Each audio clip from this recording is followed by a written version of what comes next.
Assalamualaikum warahmatullahi wabarakatuh. Waalaikumsalam. Waalaikumsalam warahmatullahi wabarakatuh. Selamat pagi dan salam sejahtera yang terhormat Pak Bambang Trim, Bu Irma Susilowati, yang kami hormati juga para peserta bimbingan teknis penulisan bahan bacaan Kepulauan Riau tahun 2023. Alhamdulillah hari ini kita memasuki hari kelima, hari terakhir kegiatan kita. Dan puji dan syukur harus selalu kita sampaikan kepada Allah Subhanahu wa taala, Tuhan Yang Maha Esa, karena kita dapat kembali berkumpul di hari kelima ini insyaallah dalam keadaan sehat walafiat. Salawat beserta salam juga tidak lupa kita sampaikan kepada Nabi Muhammad sallallahu alaihi wasallam dan mengucapkan Allahumma shalli ala Muhammad wa ala sayyidina Muhammad. Baik, Bapak dan Ibu sekalian, seperti yang sudah kami sampaikan sebelumnya, pada hari ini kita memasuki materi baru, materi lanjutan dalam kegiatan BIMTEK penulisan bahan bacaan kita. Materi ini insya sebagai materi pamungkas ya, dalam penulisan bahan bacaan gitu, yaitu materi mengenai swasunting.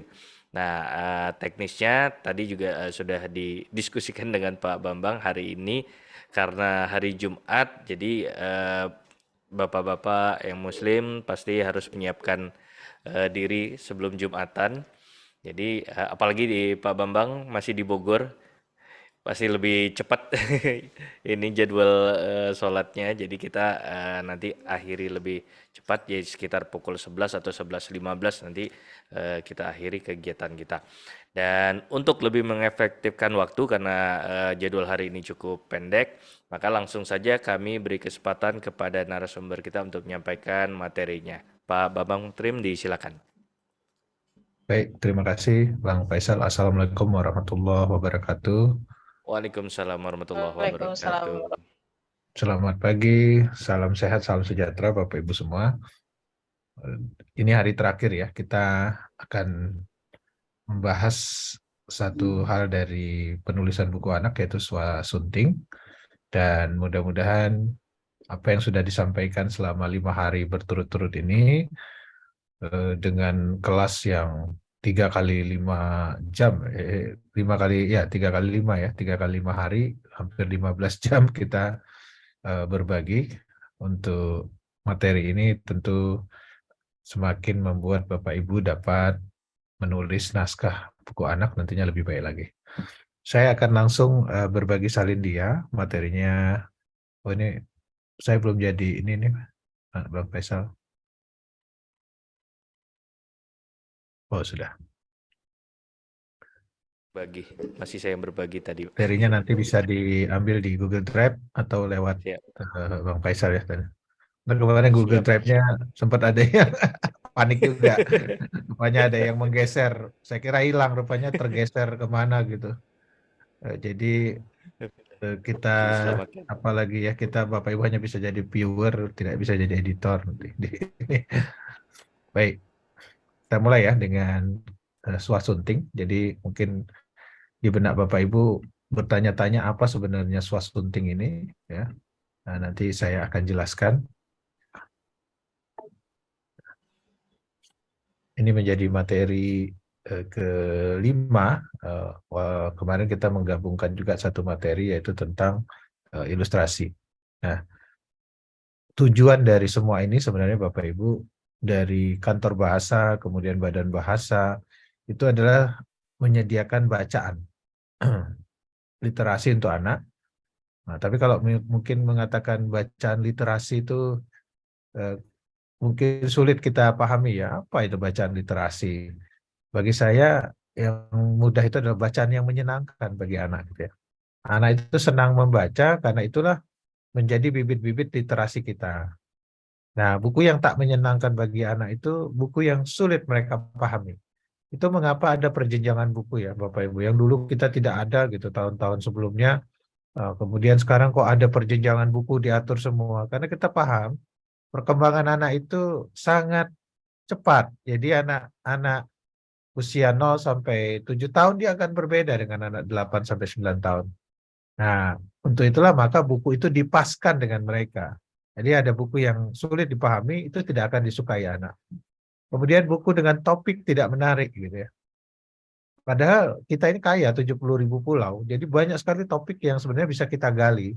Bukan yang itu saja gitu ya. Itu saja ya. Kalau anak dijejali dengan topik yang tidak menarik, maka mereka akan beralih dan kita akan kalah dengan game, kita akan kalah dengan film-film dari luar negeri, buku-buku dari luar negeri, kita akan kalah gitu. Nah, sementara sebenarnya kita bisa menggali. Buku yang tidak disukai juga buku yang terlalu menggurui. Jadi Bapak Ibu mungkin pernah jadi anak-anak. Waktu jadi anak-anak kan kita nggak suka di banyak sekali nasihat gitu ya. Atau dilarang, jangan ini, jangan itu, jangan ini, jangan itu. Nah sama dengan anak-anak sekarang juga gitu. Jadi mereka apa ya? Mereka tuh bisa belajar sendiri dari cerita yang kita sampaikan. Mereka bisa menarik kesimpulan sendiri. Jadi nggak perlu kita buku ini mengandung hikmah pesan, nggak perlu pesan moral karena mereka sudah tahu gitu. Mereka itu eh, masih bisa berpikir anak-anak itu ya, walaupun tidak seperti orang dewasa. Dan terakhir adalah buku yang klise dan monoton. Gaya klise, gayanya itu aja. Mungkin dulu ingat ya, kita memulai cerita itu dengan pada suatu hari. Ya, hari ini sangat cerah, ya. Angin berhembus sepoi-sepoi itu gaya lama itu, ya. Dan masih dipakai sampai sekarang, tapi monoton gitu ya. Nah, itu yang harus Bapak Ibu hindari. Baik. Nah, siapapun itu penulisnya, mau penulis hebat sekalipun, dia tidak mungkin menghasilkan naskah sempurna gitu ya. 100% nggak ada kesalahan.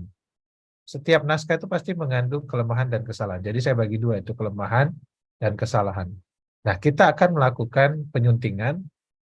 Kan pertanyaannya kenapa kita melakukan penyuntingan Pak Bambang? Bukankah ada editor di penerbit? Benar ada editor. Nah, tapi sebenarnya proses yang bagus itu adalah setelah naskah selesai kita melakukan swasembada. Penyuntingan secara mandiri, secara sendiri. Jadi Bapak Ibu bisa melakukan sebelum editor menyunting. Nah ini yang nanti membuat juri itu terkesan. Editor di penerbit terkesan karena naskahnya Bapak Ibu sudah rapi. Ya sudah tidak ada kesalahan-kesalahan yang sifatnya mendasar gitu ya. Nah syaratnya swasunting ini dikerjakan setelah naskah selesai. Jadi kalau naskahnya masih ditulis belum selesai jangan nyunting, nanti nggak selesai-selesai. Ya, penyuntingan ini syaratnya setelah naskah selesai gitu ya. Nah, apa yang disunting tadi sudah saya sampaikan. Kelemahan naskah, kalau ini keseluruhan kita lihat alurnya, penyajiannya, termasuk kesesuaian dengan jenjang pembaca sasaran.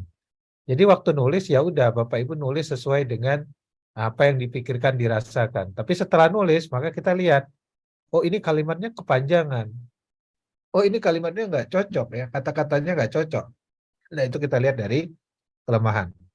Kemudian ada yang kedua kesalahan. Salah ini ada salah tik, salah bahasa, nanti kita singgung sedikit ya. Salah logika, salah data dan fakta, dan ketidakpatutan serta ketidaklegalan.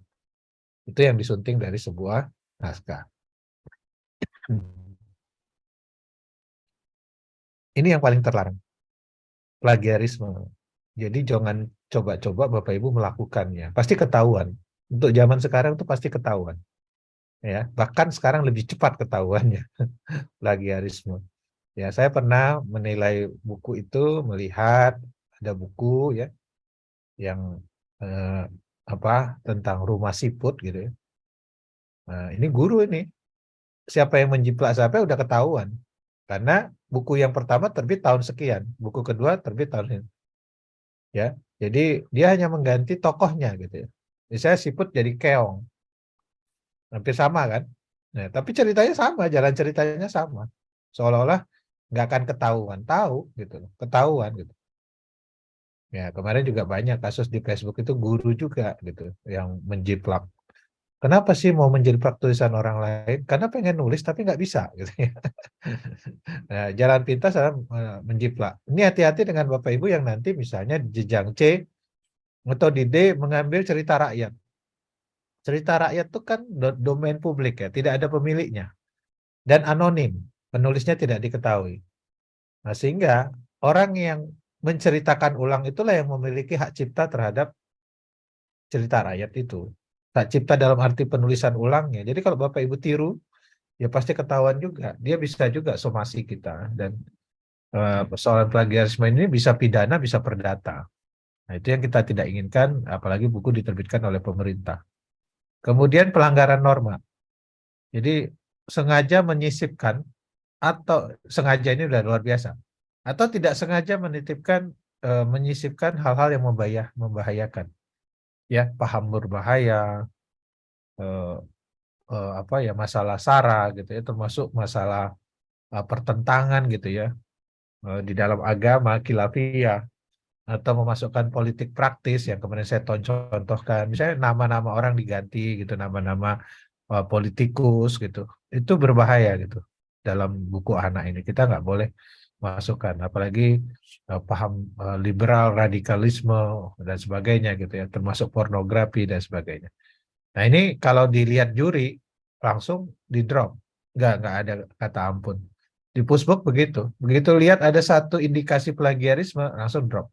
Begitu lihat ada satu kata makian di dalam cerita anak langsung di drop. Jadi tidak dinilaikan lagi gitu ya, dianggap berbahaya. Nah itu yang swasunting yang Bapak Ibu harus lakukan pertama adalah memang naskah saya ini naskah asli, bukan naskah dari orang lain. Kemudian aman gitu ya. Nah, kemudian kita masuk kelemahan ini. Karena ini naskah fiksi, yang diminta itu fiksi oleh kantor bahasa. Tidak puisi, tidak drama, tidak non-fiksi gitu. Fiksi itu adalah prosa, cerpen dan novel sebenarnya. Ya, tapi dalam hal ini buku anak ya buku cerita anak, tidak kita bagi cerpen dan novel gitu. Kecuali di jenjang C sama di jenjang D, E, itu pasti novel bentuknya. Atau boleh juga antologi cerpen gitu. Nah, kemarin kan sudah kita bahas nih di BIMTEK, bahkan lebih dibahas lagi di dalam pelatihan penulisan kemarin, bahwa karya fiksi itu mengandung unsur intrinsik, unsur pembangunnya itu, pembangun cerita, yaitu tokoh, penokohan. Kalau tokoh itu yang kemarin dimensi fisik, dimensi apa? Ya dimensi fisik aja ya, nama tokoh dan dimensi fisik. Kalau penokohan itu dimensi internalnya, sifatnya dia. Kita mau jadikan dia itu kayak apa gitu. Itu terserah penulis gitu. Makanya saya bilang kita riset anak-anak itu kayak apa gitu. Ada nggak anak yang memang baik sekali, nggak ada cacat celanya, ya? Nggak ada kan? Anak yang nggak ada celanya itu nggak ada gitu. Kalau anak kita sendiri lihatlah, pasti ada celanya itu adalah misalnya kadang-kadang nggak mau makan, kadang-kadang nggak mau patuh, disuruh mandi nggak mau. Nah itu nggak ada anak yang betul-betul sempurna gitu. Nah itu penokohan. Kemudian latar itu ada tempat, waktu, dan peristiwa. Kadang-kadang mungkin ibu, bapak lupa menunjukkan latar gitu. Tiba-tiba cerita jalan aja gitu. Nah itu mungkin harus diperhatikan nanti waktu di penyuntingan. Loh iya ya, saya nggak ngasih tahu tempatnya di mana gitu. Di sekolah, di rumah, di pantai, di laut, ya. Kemudian waktunya kapan? Ini cerita sekarang atau masa lalu? Gitu. Ya sebenarnya kadang-kadang waktu ini tidak disampaikan secara eksplisit, hanya implisit saja. Alur jalan cerita dan sudut pandang. Mari kita lihat satu-satu ya, kelemahan unsur intrinsik yang sering terjadi ya, yang sering terjadi. Dimensi internal tokoh disebutkan tidak sesuai dengan jalan cerita. Itu yang kemarin Bapak Ibu mengatakan anaknya punya rasa ingin tahu, tapi ceritanya nggak ada. Anak itu punya rasa ingin tahu. Anaknya berani, tapi dicerita jadi penakut. Itu dimensi internal perwatakan yang tidak sesuai, ya, kelemahan penokohan. Kemudian tokoh terlalu sempurna fisik dan perwatakannya, baik yang manusia maupun yang non manusia. Atau ada tokoh yang terlalu jahat gitu ya, sampai kita nggak mengira dia sejahat itu gitu. Nah itu walaupun ada misalnya buktinya ada gitu. Ya maksud kasus yang kemarin Mario Dendi itu, kok ada ya anak yang jahat seperti itu gitu, tega gitu. Itu ada aja gitu, tapi kan kasus khusus itu kita anggap. Ini contoh penggambaran yang sering dilakukan oleh penulis ya. Udin anak yang selalu patuh kepada kedua orang tuanya. Ia juga rajin beribadah dan membantu kedua orang tuanya. Tak hanya itu, Udin juga menjadi anak yang berprestasi.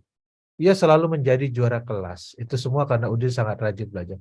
Maksud kita kan, saya tahu maksud Bapak Ibu misalnya menulis seperti ini, mencontohkan kepada anak-anak yang baca itu. Tapi tahu nggak efeknya kepada anak yang baca itu? Memang ada anak kayak si Udin, kan? Ya, nggak ada Bapak Ibu. Dan kalau ada anak seperti ini nggak normal dia, terlalu baik, gitu ya. Yang kita sendiri tidak melakukan itu, gitu. pada pada saat kita kecil tidak melakukan itu, gitu ya. Saya waktu kecil ya juara kelas, gitu kan. Ada juara 3, saya nggak pintar-pintar amat. Tapi nakalnya ada gitu, main sepeda BMX, ngebut-kebutan, gitu, dikejar polisi, ada saja gitu nakalnya. Nah, nakalnya anak-anak ini wajar gitu, sebuah kewajaran yang justru menambah bumbu cerita gitu. Ya. Kita nggak bisa menampilkan anak itu terlalu sempurna. Gitu. Itu kelemahan ya. Banyak lagi kelemahan tokoh itu. Misalnya menghadirkan tokoh orang dewasa, meminjam mulut orang dewasa yang seperti saya bilang. Menyelesaikan konflik anak itu dengan hadirnya orang dewasa. Selesai semuanya. Nah itu merupakan kebiasaan kita untuk dengan cara mudah menyelesaikan cerita. Gitu. Nah, kemudian kelemahan latar. Ya. Latar tempat luput disebutkan, latar tempat tidak sesuai dengan konteks dan latar waktu. Hujan deras mengguyur, malam telah gelap gulita. Tiba-tiba Mak Poni melihat sekelebat bayangan. Itu nggak masuk akal gitu. Udah hujan, malam gelap gulita, ada sekelebat bayangan. Berarti Mak Poni ini matanya luar biasa tajam gitu. Kecuali ada logikanya, Mak Poni memang matanya tajam. Atau dia bisa merasakan ada kehadiran orang gitu. Karena sakti. Nah itu bayangan itu berhenti di suatu tempat. Seperti ini kadang-kadang kita nggak terasa gitu ya, kelemahan latar ini. Yang kemarin lah ceritanya Pak Belalang gitu. Habis hujan di hutan gelap dia bisa ngelihat orang gitu. Ya, sebenarnya apalagi orangnya pakaiannya hitam-hitam ya, kecuali terang bulan gitu ya. Terang bulan ya bisa ngelihat orang. Itu konteks itu yang harus kita lihat, konteks latar. Kemudian kelemahan alur sama plot. Ya, jalan cerita tidak logis. Ya, terlalu banyak kebetulan yang Bapak Ibu buat. Oh ini kebetulan dia ketemu ini, kebetulan ini gitu ya. Ceritanya terlalu bertele-tele, tidak ada konflik, terutama pada buku anak pembaca awal kata. Kalau pembaca A mungkin memang sedikit sekali konflik ya, bukan konflik lah, mungkin alurnya hanya ada sedikit apa ya tujuan dari tokoh utama yang ingin dicapai gitu. Ya, seperti ini ada yang nulis Anik pergi ke sekolah, ia sampai di sekolah pukul 7. Anik masuk ke dalam kelas kan. Nah, Ani atau Ani ini kan, ia duduk di tempat duduk biasa. Ani kemudian meletakkan tasnya. Ia mengambil, jadi seolah-olah Bapak Ibu menjelaskan aja gitu. Ani itu ngapain gitu. Jadi bagi Anda nggak ramai kayak gitu. Boring, membosankan. Nah, ada yang penulis yang terjebak seperti itu, hanya menceritakan kegiatan gitu, tanpa ada apa-apa di dalam kehidupan si Ani ini. Gitu. Itu kelemahan alur dan plot. Kelemahan sudut pandang. Ini mungkin akan terjadi di buku-buku yang jenjang C, jenjang D ya. Gaya aku jadi gaya dia. Ini contoh nih. Udah pakai kata saya jadi ku. Saya melihat sesuatu di luar sana. Tiba-tiba suara Mirah mengagetkanku. Harusnya mengagetkan saya. Nggak pakai ku lagi. Mirah dan Siti kemudian keluar rumah. Nah ini si penulisnya jadi orang ketiga nih. Mereka hendak ke kedai Mak Ipah, saya dan Mirah pun sampai. Ada yang begitu. Gonta-ganti sudut pandang. Ya, ini kekacauan ya. Nah, ini bisa terasa kalau kita sudah baca, sudah selesai gitu ya. Kelemahan sudut pandang. Nah, mari melakukan sesunting pada naskah sebelum dikirimkan, Bapak Ibu ya. Biasakan gitu. Jangan naskah itu selesai langsung kirim. Enggak diperiksa lagi. Mari kita lihat ya, kemarin sudah saya sarankan. Coba cermati persyaratan di dalam pedoman. Jadi jangan nggak dibaca itu yang disampaikan Pak Faisal. Ya, nggak dibaca, cuman tahu ada lomba aja gitu ya. Dan itu jenjang A, jenjang B, Bapak Ibu nggak mau pelajari. Karena di pedoman nggak dijelaskan jenjang A itu apa, jenjang B1 itu apa, jenjang B2 itu apa. Itu harus dipelajari, ya. Ya, jadi bacalah pedoman petunjuk dengan saksama, ya, yang disusun oleh panitia mencakup ketentuan umum dan ketentuan khusus yang diharapkan agar buku Bapak Ibu dapat lolos. Mari kita lihat. Nah, yang diminta cerita anak Kepulauan Riau. Jadi jangan dikirim cerita yang lain. Udah pasti sama juri ditolak langsung, ya. Oh, saya kirim cerita anak Medan. Nah, bukan gitu ya, enggak diminta. Oh, saya kirim cerita anak tentang perundungan. Enggak diminta. Yang diminta itu cerita anak Kepulauan Riau. Oh, tapi kalau Kepulauan Riau tentang perundungan, ya boleh kalau ada latar Riau-nya. Tapi yang diminta kan lebih kepada budaya sebenarnya, lokalan. Itu di naskah, coba lihat Bapak Ibu ya. Naskah cerita fiksi. Pasti prosa, mengandung STEM. Oke, tidak semuanya harus ada. Sains, teknologi, engineering, art, dan matematik. Mungkin salah satu unsur saja ada. Nggak masalah. Mengandung kearifan budaya lokal. Berarti kalau nggak ada kearifan budaya lokalnya, naskah itu jadi tertolak. Ya. Nah, isi buku sesuai dengan tingkat perkembangan, ini kan syarat-syarat umumnya ya, tidak bertentangan dengan Pancasila, tidak mengandung unsur pornografi, sara, dan sebagainya. Bahasa ada dua, berarti ada dua naskah. Satu pakai bahasa daerah, satu pakai bahasa Indonesia. Wah, saya nggak tahu bahasa Indonesia, ya nggak bisa tetap gitu. Oh, saya nggak tahu bahasa daerah Kepri, ya nggak bisa juga gitu. Ya, jadi harus diterjemahkan ke bahasa Kepri. Yang mana yang paling mudah bagi Bapak Ibu, bahasa Indonesia dulu atau bahasa Kepri dulu? Oh, bahasa Indonesia dulu baru diterjemahkan, atau oh bahasa daerah dulu baru diterjemahkan. Nah, ini diikuti supaya naskah Bapak Ibu lolos. Karena Pak juri pasti lihat ininya ya, pasti lihat kesesuaian awal gitu. Jangan dikirim yang tidak diminta, kan gitu ya. Nah, saya singgung lagi nih, nggak bosan-bosannya saya singgung pembeda antara A, B1, B2, B3, C, D, E, dan E gitu. Di sini saya tunjukkan contohnya sampai C saja, ya pembedanya. Jadi kalau pembaca dini itu perkiraan kita dari 0, oh berarti bayi sudah dikasih buku. Iya, boleh saja. Balita, batita itu udah baca buku. Nah, kan mereka nggak bisa baca. Iya, mereka akan dibacakan oleh guru dan orang tua. Maka itu disebut ada scaffolding, perancah. Perancah itu pendamping anak ketika membaca.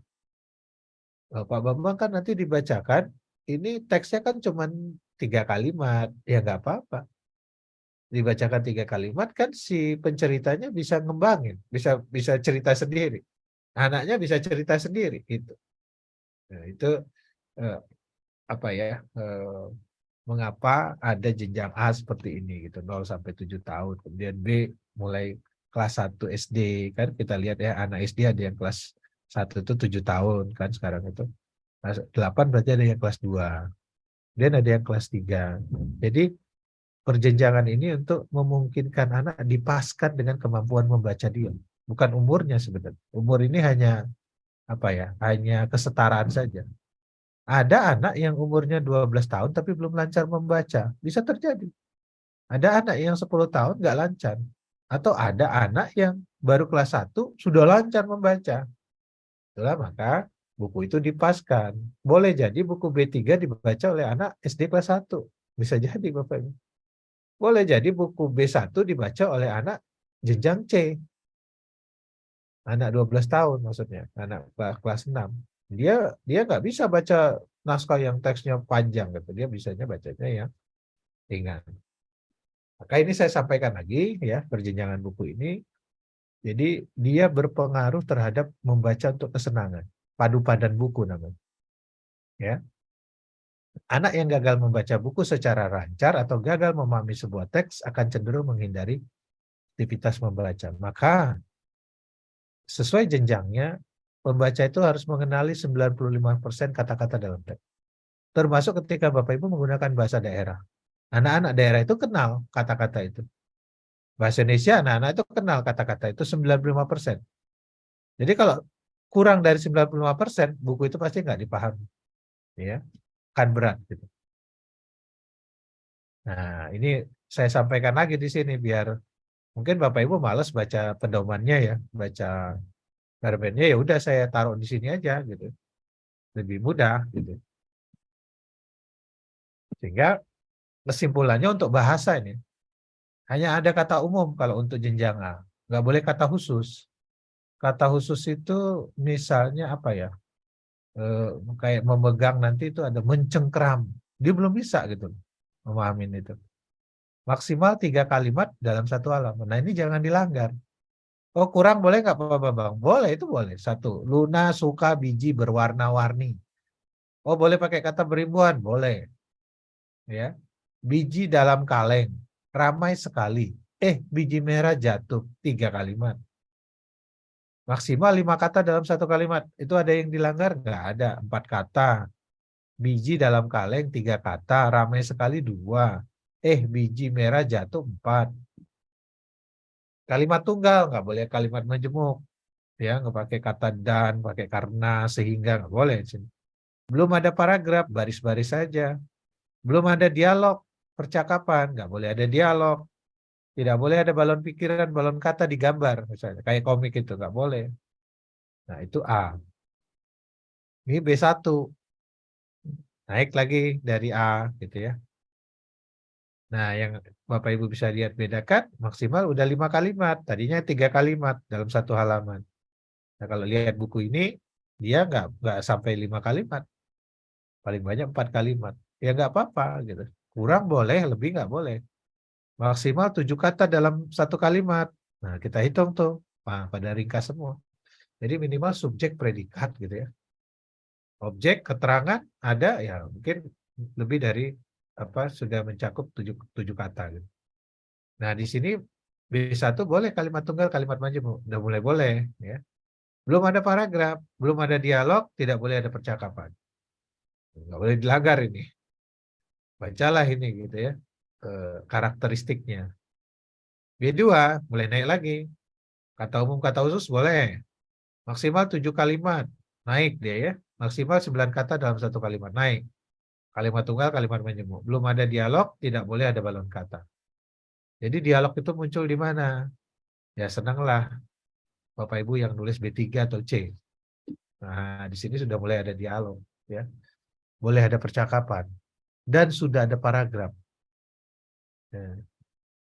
Jadi nulis itu lebih leluasa di B3C. Makanya kata Romo Mangun, nulis cerita anak itu paling sulit. Makin ke bawah makin sulit. Ya, kenapa sulitnya? Bapak Ibu dibatasi oleh kata-kata, kalimat, kata-kata, dan hanya berbicara lewat gambar. Sehingga deskripsi gambarnya harus jelas. Ya, itu yang diharapkan. Ini yang semenjana, yang C. Nah, ini lebih banyak lagi paragrafnya. Ya, maksimal 12 kata per kalimat, maksimal 4 paragraf per satu halaman gitu. Ya. Dan maksimal 5 kalimat dalam paragraf. Sudah lebih kompleks gitu. Tapi sudah boleh menggunakan dialog dan sudah boleh menggunakan balon kata. Maka kalau bikin komik itu ya SD kelas 6. SD yang tinggi 10, 11, 12. Itu untuk bikin komik gitu. Jadi komik nggak bisa ke anak yang bawah sekali. Mereka belum ngerti dengan balon kata-kata itu. Nah, itu yang Bapak Ibu ikuti ya. Kemudian ini tidak ada di pedoman, memang di pedoman kantor bahasa, tapi kalau di badan bahasa ada. Jadi harus ada fokus karakter. Ya, ini membantu kita untuk menyisipkan pesan. Bapak Ibu kan senang dengan pesan moral, pesan pendidikan. Nah, pesannya apa di sana? Tokohnya bagaimana? Oh, tokohnya religius, ya berarti dia senang beribadah, gitu kan, percaya sama Tuhan, gitu kan. Oh, tokohnya apa? Gemar membaca. Berarti ada buku, yang banyak buku dia pinjam atau dia baca. Oh, tokohnya peduli sosial. Nah, itu bisa disisipkan. Fokus karakter ini bukan hanya di tokoh utama, bisa di tokoh pendamping juga. Ya, intinya keseluruhan cerita. Nah, kemudian kesesuaian judul, dan jangan judul kemana, isi cerita kemana. Tema kemana, isi cerita kemana. Dan kesesuaian tokoh. Nah, inilah yang kita lihat dari sebuah kelemahan naskah. Ya. Nah, selanjutnya ini yang paling penting ya. Jadi saya nggak bisa mengungkapkan semua, waktu kita juga terbatas. Di kebahasaan ini penting kenapa? Seharusnya nggak boleh salah, Bapak Ibu. Karena Bapak Ibu mengikuti sayembara di kantor bahasa. Beda kalau Bapak Ibu mengikuti sayembara di kantor pariwisata misalnya. Bukan artinya pariwisata nggak penting bahasa, tapi wah bahasanya salah-salah dikit, ya nggak apa-apa. Tapi kalau di bahasa nggak boleh salah gitu ya. Ya walaupun salah itu manusiawi, tapi ini menyangkut masalah kemudahan untuk dipahami. Kita bahas satu persatu bahasa itu. Salatik, ini bukan salah bahasa sebenarnya. Cuma di bahasa Indonesia kalau salatik itu bisa menimbulkan arti baru yang mengerikan. Ya, sapa lagi memarut kepala punya orang. Maksudnya kan kelapa gitu ya. Mereka mulai meninggalkan sembahan berhala sejak diutus seorang babi. Harusnya nulis nabi jadi babi. Mau nulis ketika jadi ketiak. Ketiak Pak Somad bereaksi. Pak Tora baru saja membeli mobil batu. Nah, kalau kesalahan ini ada di anak-anak, buku anak, dia tuh bingung kan, mobil batu, harusnya mobil baru. Anak-anak nggak akan mengarah itu salah tik ya. Nah, Bapak Ibu beda ya. Kalau orang dewasa langsung ini pasti salah tik. Kalau anak-anak enggak, bisa jadi dia berimajinasi yang lain gitu. Misalnya diutus seorang babi, dia akan nanya, babinya mana katanya. Nah, itu bahayanya kalau salah tik di buku anak. Maka jangan sampai ada salah tik, Bapak Ibu. Kok waktu nulis ada salah nggak apa-apa. Tapi jangan langsung kirim, periksa dulu. Ada nggak salah tik ya? Itu ya. Nah, ini baru masuk bahasa, masalah pilihan kata. Jadi Bapak Ibu akan lancar menulis kalau perbendaharaan katanya banyak. Kalau perbendaharanya katanya sedikit, pasti Bapak Ibu akan nulis muter-muter di situ. Ya, jadi yang kita perlu pahami pertama menimbang ketika kata itu kita gunakan. Ini dalam suasunting ya, bukan dalam menulis. Karena kalau dalam menulis Bapak Ibu mikirin kata, nggak akan selesai-selesai itu. Satu kalimat. Kemudian mengecek nuansa. Jadi nuansa itu perbedaan tipis antara satu kata dengan kata lain. Mungkin kalau sekarang, mohon maaf, agak udah mulai habis nih suara. Dari Sabtu ke Sabtu rapat terus, dan rapatnya saya ngomong gitu. Gini Bapak Ibu, contoh kata bisa. Di orang Melayu, bisa itu nggak digunakan. Karena bisa itu berarti racun. Bisa ular kan. Sehingga orang Melayu banyak menggunakan kata boleh. Tapi dia jadi bahasa Indonesia sekarang. Jadi bisa juga banyak dipakai. Indonesia bisa gitu kan. Berarti Indonesia beracun gitu. Jadi bisa itu dapat, mampu. Bisa kata tidak baku di dalam bahasa Indonesia. Dia masuk rangkap cakapan. Jadi kalau Bapak Ibu nulis laporan jangan menggunakan kata bisa. Ya, kami bisa melakukan, kami dapat atau kami mampu melakukan. Nah, itu maksud saya nuansa makna itu. Jadi ada perbedaan yang tipis antara makna, kita mau pakai atau enggak. Kalau mana yang halus, mana yang kasar, dan sebagainya. Gitu ya. Nah, kemudian nilai rasa. Ini yang tadi, halus, sopan, kasar, dan mengecek sinonim. Kalau sinonimnya kata yang mirip itu lebih mudah dipahami anak-anak, maka kita gunakan sinonimnya. Bapak Ibu tentu tidak bisa menggunakan kata efektif di dalam buku anak gitu ya. Terutama untuk jenjang A dan B1. Efektif, apa efektif? Kreatif pun kadang-kadang anak-anak itu nggak terlalu ngerti kreatif itu apa gitu. Ya. Nah, itu hati-hati kita gunakan diksi ini. Mari kita lihat satu-satu. Nah, ini kalau ngelihat bahasa itu seperti ini Bapak Ibu. Jadi di atas itu kan komposisi itu tulisan.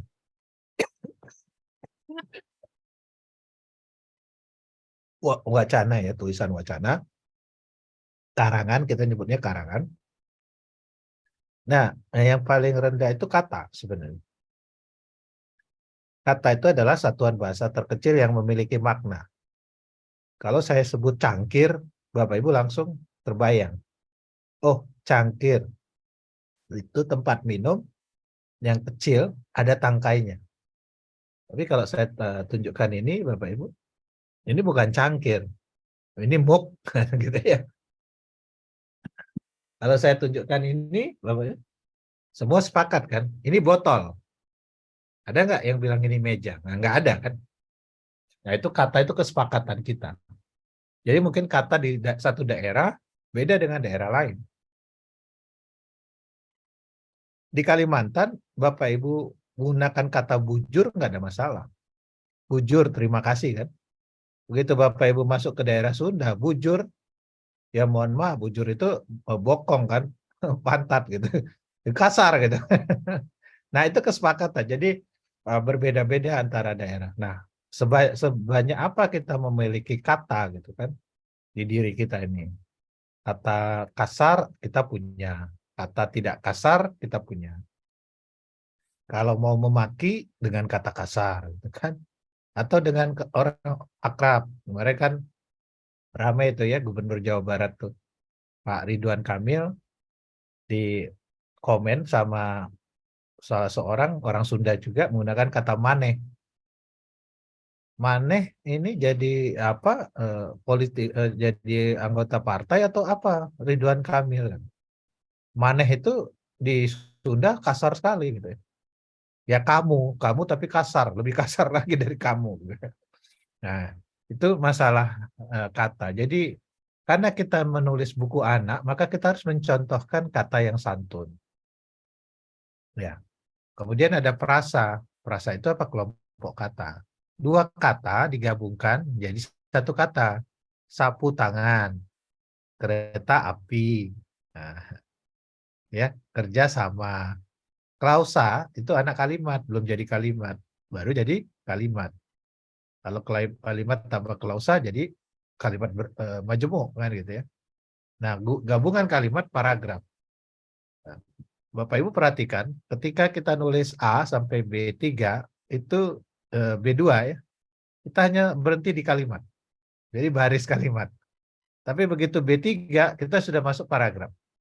C kita sudah masuk paragraf. Nah, itulah struktur dari bahasa itu, ya. Jadi dia berjenjang, Bapak Ibu, ya. Nah, mari kita bahas satu-satu nih. Ini apa tempat duduk kan? Bapak Ibu tahu kan? Yang paling kiri itu kursi. Nggak ada tangannya kursi itu. Ada sandarannya. Itu yang kita pahami pertama. Tapi kursi raja ada tangannya. Ya, singgasana raja ada tangannya. Ya. Yang tidak ada sandarannya bangku, kan gitu ya. Yang ada tangannya, ada sandarannya, ada busanya sofa. Kemudian yang untuk duduk di bawah ini, ya, dingklek kata orang Jawa kan, jojodok kata orang Sunda, beda-beda itu sebutan. Tapi ini semua tempat duduk. Nah, anak-anak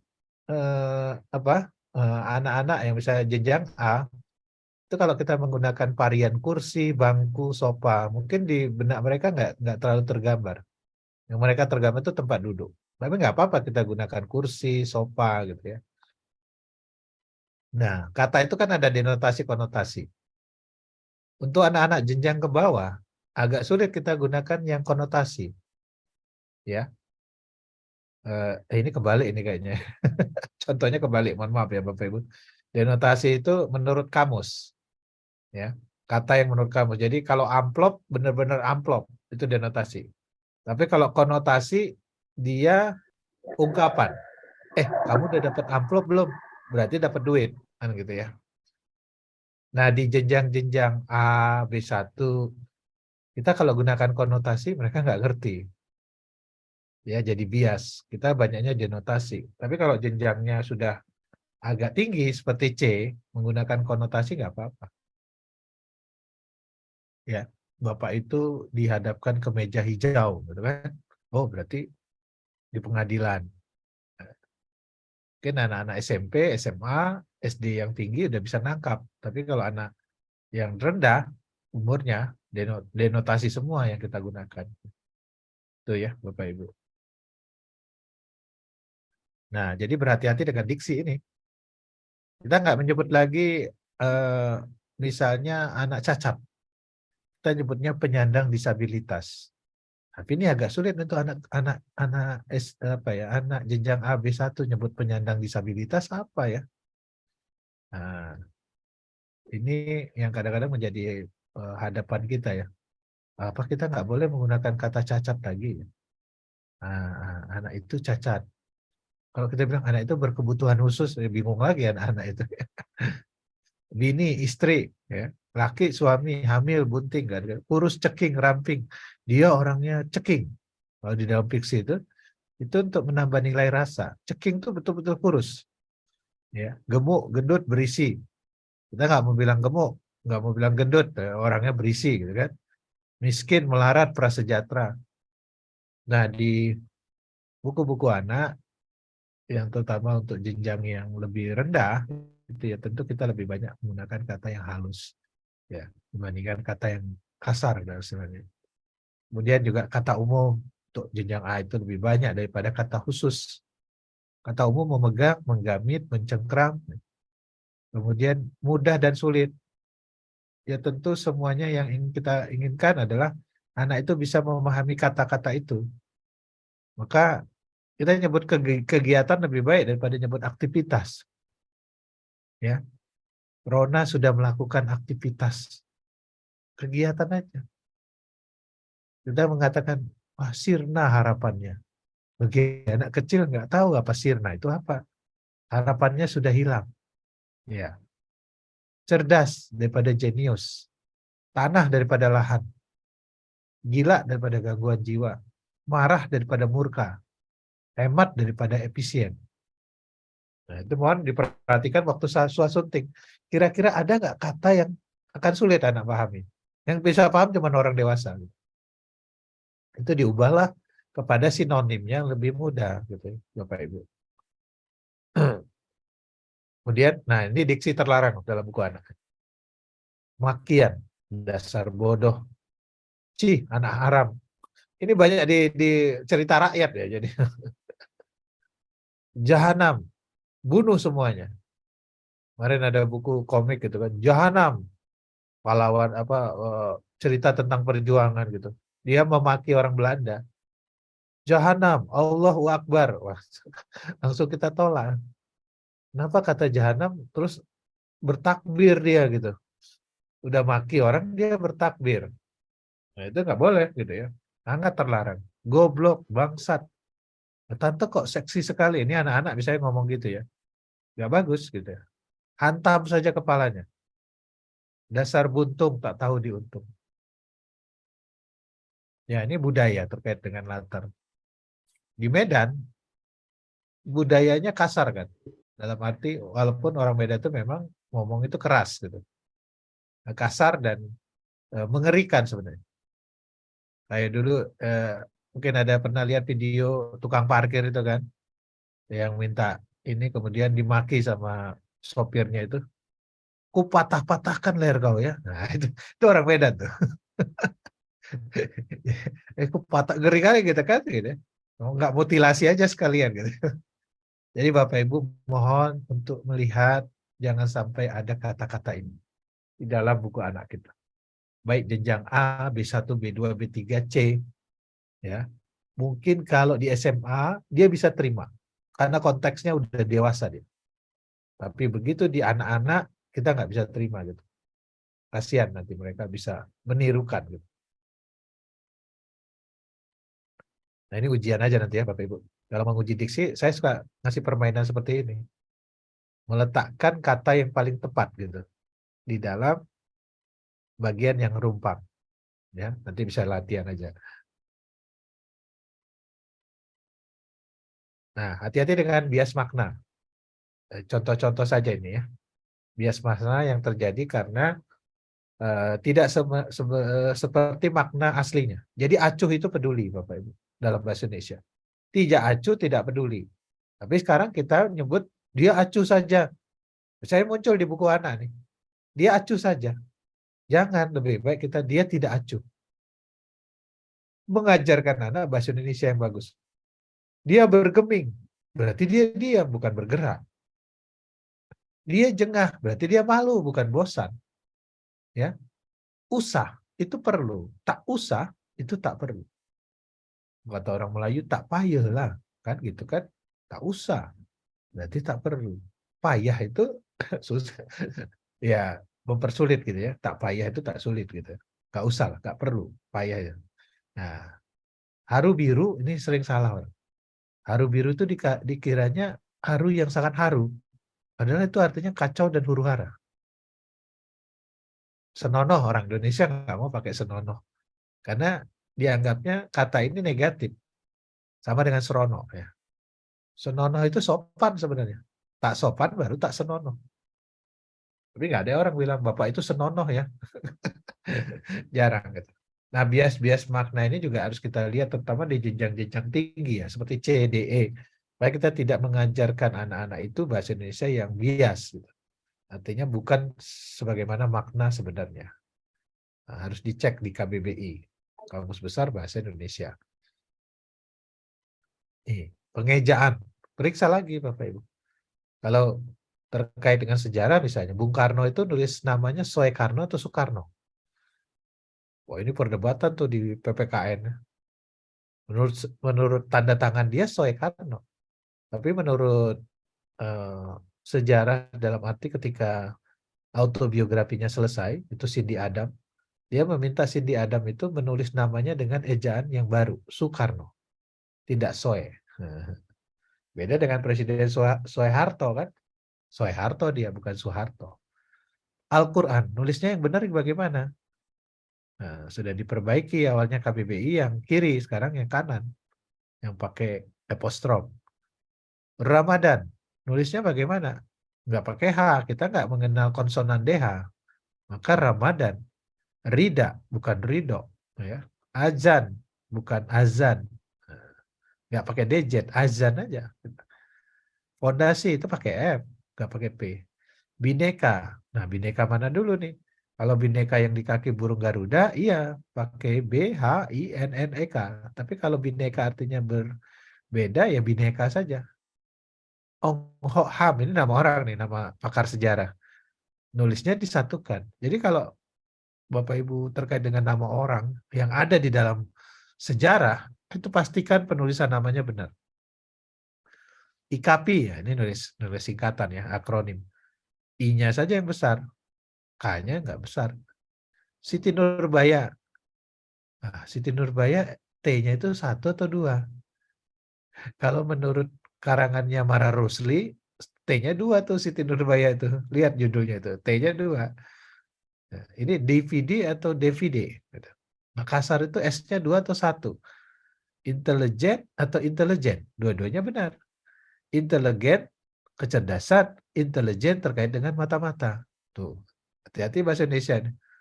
Rencana atau rencana, dua-duanya benar. Rencana artinya hasrat, rencana apa yang mau dilakukan kan gitu ya. Persentase atau prosentase, persentase. Sukanto SA benar nggak nulisnya S titik spasi A. Kalau singkatan nama tidak perlu diberi spasi. Nah ini dasar-dasar nih Bapak Ibu. Waktu kita ngedit jangan sampai terlalu banyak yang kita salah gitu ya. Itu juga sama. Mana penulisan yang benar? Sapu tangan atau sapu tangan disatukan?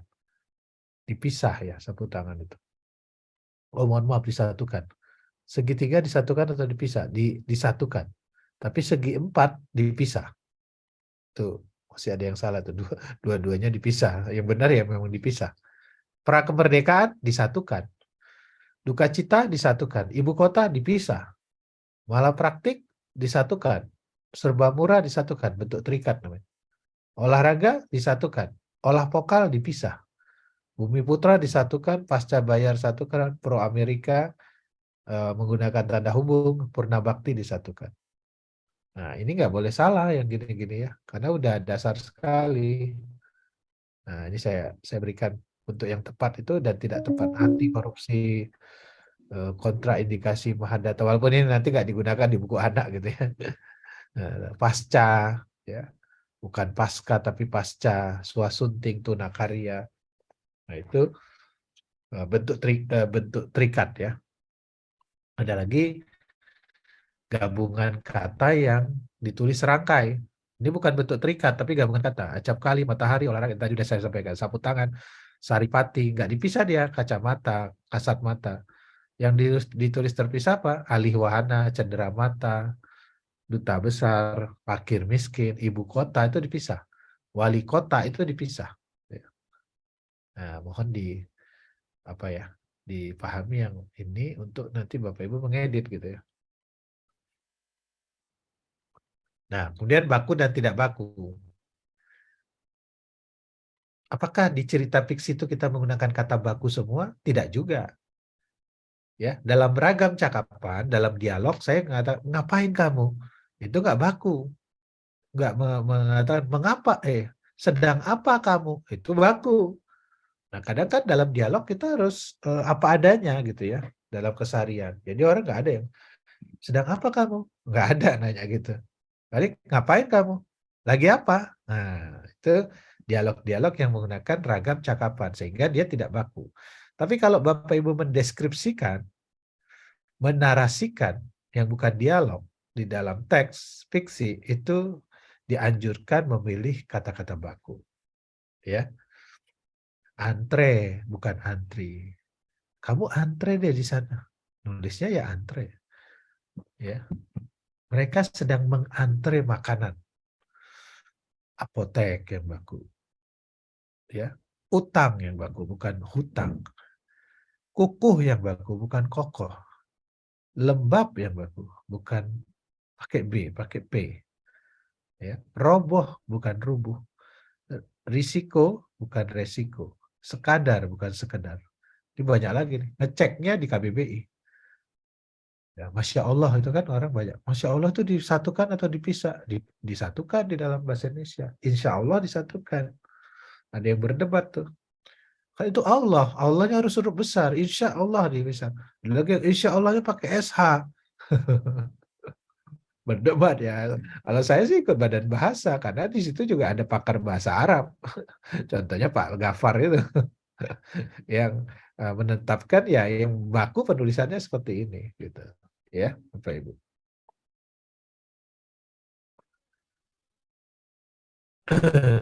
Nah, ini untuk penulisan kata berimbang. Saya nggak terlalu bahas banyak, karena ini bisa memakan waktu ya, membahas pelajaran bahasa Indonesia ini. Ada kata-kata yang di bahasa Indonesia itu kalau dia bersuku kata satu jadi mengelas, mengetik. Karena kata dasarnya itu tik, bukan ketik ya. Mengelas, mengebom gitu kan. Nah, kemudian ada kata yang apabila diberi imbuhan dia luluh. Kalau kata itu dimulai dengan huruf K, P, S, T. Mengonsumsi kan dari K ya, memindai dari P, menyuplai dari S, menerjemahkan dari T. Itu mohon maaf ya, menerjemahkannya terbalik lagi, ini banyak salah tik karena banyak banget materinya. Jadi yang benar itu menerjemahkan, bukan menerjemahkan. Kalau ini baru kelihatan. Nah, kalau konsonannya rangkap, klasifikasi, dia tetap mengklasifikasi ya. Itu juga mengklasifikasi kurang G, memproduksi, mensyaratkan, mentransfer. Nah, inilah rumitnya bahasa Indonesia ini kalau kita nggak pelajari. Pak, mempunyai kan P, mempunyai tetap karena kata dasarnya dianggap empunya, gitu ya. Memperhatikan tetap memperhatikan, jangan jadi memperhatikan karena kata dasarnya hati bukan perhati. Nah, itu dari sisi kata berimbuhan. Beda antara pegiat dengan penggiat kan. Orang yang giat melakukan sesuatu pegiat, pegiat literasi, benar. Kalau penggiat literasi dia datang sekali-sekali itu pegiat ya. Tim hore. Pembelajar orang yang membelajarkan. Jadi guru itu pembelajar. Saya itu pembelajar. Bapak Ibu yang ikut pembelajar. Balik kan? Sering terbalik konsep-konsep ini di dalam bahasa Indonesia. Ya. Nah, mana diksi yang benar gitu kan? Ini banyak membingungkan. Jangankan Bapak Ibu saya tanya gitu ya. Kayak saya ngasih materi ini di tulisan ilmiah, banyak dokter, profesor juga dia nggak tahu itu. Presiden ke-7 RI adalah Jokowi. Adalah atau iyalah? Adalah.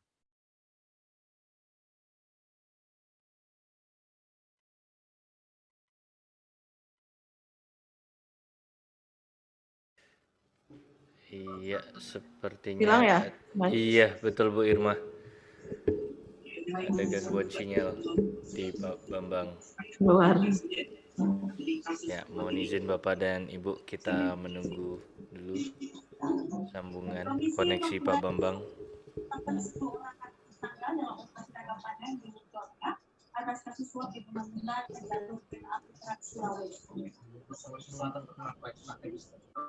Tetap berjalan seiring proses hukum.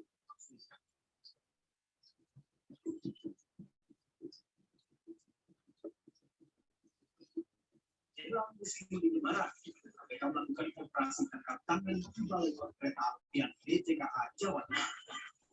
Kapal ini berkaitan dengan dugaan korupsi pembangunan jalur kereta api Trans Sulawesi. KPK telah menangkap 20 orang dan menetapkan 10 orang tersangka dalam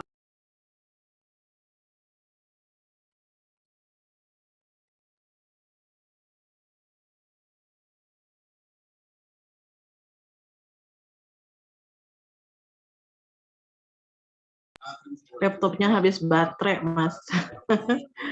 Habis Lupa baterai, oh dicas iya katanya. patut. Kadang memang suka nggak kepantau. Iya. Apa sambil kita menunggu.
Ya, mohon maaf.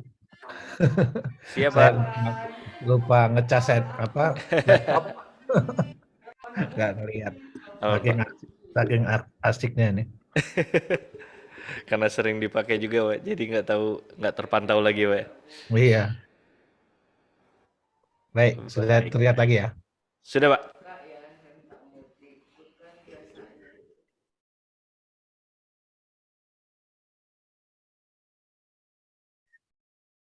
Nah, ini tadi diksi yang berbeda ya. Kita bingung ialah. Kalau rumusnya sebenarnya gampang. Kalau adalah itu bisa dibolak-balik. Jokowi adalah Presiden ke-7 RI. Kalau ialah dia nggak bisa dibolak-balik. Ya. Ialah banyak untuk definisi. Nah, ini dilarang masuk kecuali petugas atau selain. Kecuali. Karena kalau selain, petugas banknya juga nggak boleh masuk. Logikanya. Direktur membawahkan para manajer. Membawahkan. Dia menempatkan para manajer di bawah dia.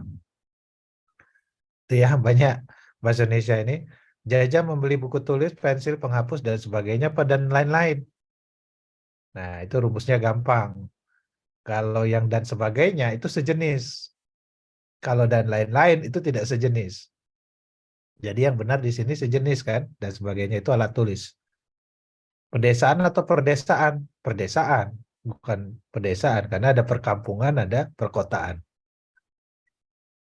Pendarahan atau perdarahan? Kalau yang keluar terus-menerus itu namanya perdarahan.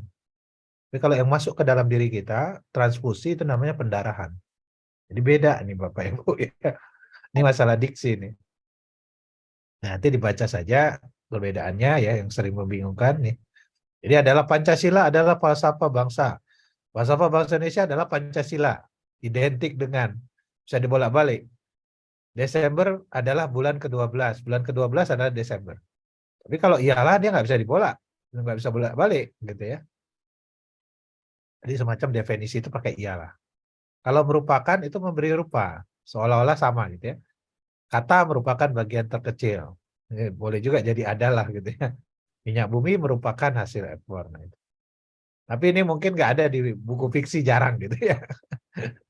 Kata-kata ini jarang. Buku non fiksi baru ada gitu. Ya, ini juga sama ya, Pak Ibu. Nah, ini konsonan rangkap tadi. Jadi kita nggak mengenal yang di luar KH, NG, NY, SY. Kalau Bapak Ibu nulis bakti jangan bakti gitu, Dharma, Ramadan, nggak ada. Maghrib, batin, salat, azan. Ya, tuh, yang bakunya. Huruf kapital. Nah, huruf kapital ini ya tinggal lihat EYD nantinya Bapak Ibu ya. Ini saya hanya kasih tabel-tabel saja. Nama orang, nama julukan, itu huruf kapital. Nama yang kaitannya dengan agama, kitab suci.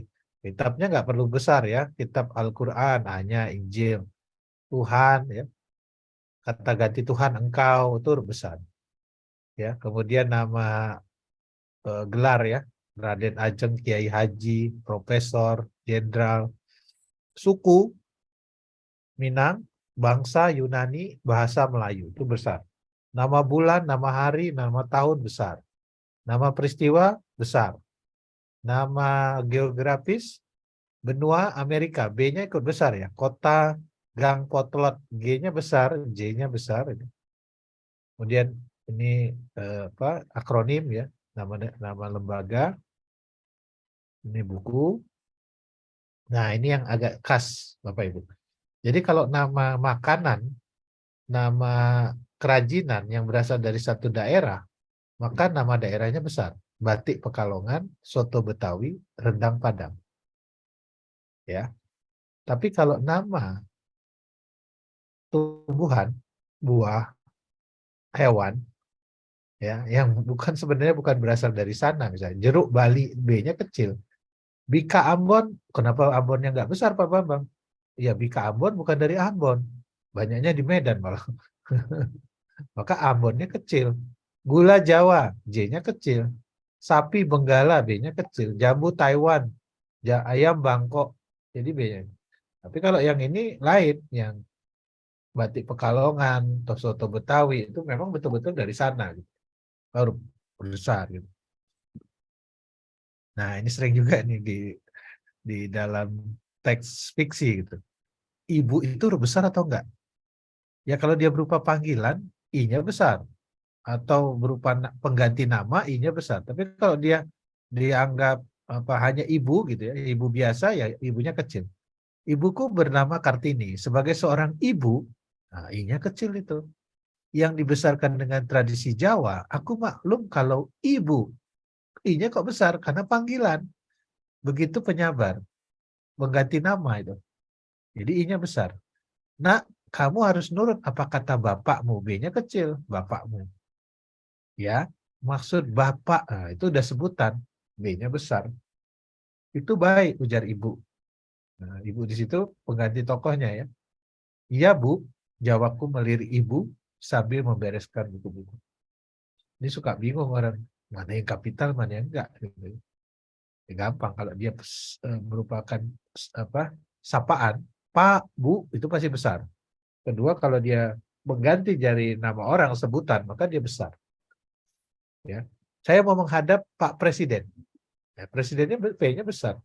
Saya mau menghadap presiden karena P-nya mengganti dari presiden gitu. Presiden Jokowi maksudnya kan, misalnya gitu. Ya. Nah, penggunaan huruf italik. Oh, bahasa daerah itu huruf miring ya? Iya, kalau digunakan bersamaan dengan bahasa Indonesia. Tapi nanti kalau Bapak Ibu menerjemahkan ke bahasa daerah Kepri, naskahnya jangan dimiringkan semua. Itu tegak aja. Tapi kalau bahasa daerah itu digunakan bersama dengan bahasa Indonesia, artinya dominan bahasanya, maka dia memiringkan. Ia bertanya, kumaha damang, bahasa Sunda. Miring dia. Ya. Oh, bahasa bahasa yang miring itu bukannya bahasa asing. Bahasa daerah itu termasuk kategori bahasa asing. Bahasa Inggris, bahasa Prancis, bahasa daerah gitu ya. Coba cek hyperlinknya gitu kan. Nah, itu italic. Kemudian artikel, judul artikel itu miring. Judul film juga miring ya. Kemudian penjelasan ya, huruf terakhir kata abad adalah D, ya. D-nya itu miring. Dia tidak diantar tapi mengantar untuk penekanan, miring gitu ya. Dalam bab ini tidak dibahas. Itu kalau soal mungkin Bapak Ibu sering lihat ada soal kecuali ya, kecualinya dimiringkan untuk penekanan. Jadi kalau untuk menekankan kita menggunakan huruf miring. Buatlah kalimat dengan menggunakan ungkapan lepas tangan, miring. Nah, itu film, kemudian lagu, nama albumnya miring, antologi puisi miring, tapi judul puisi itu dalam tanda kutip ya. Yang tidak italik itu adalah nama merek, nama lembaga. Kentucky Fried Chicken itu gak miring, tegak.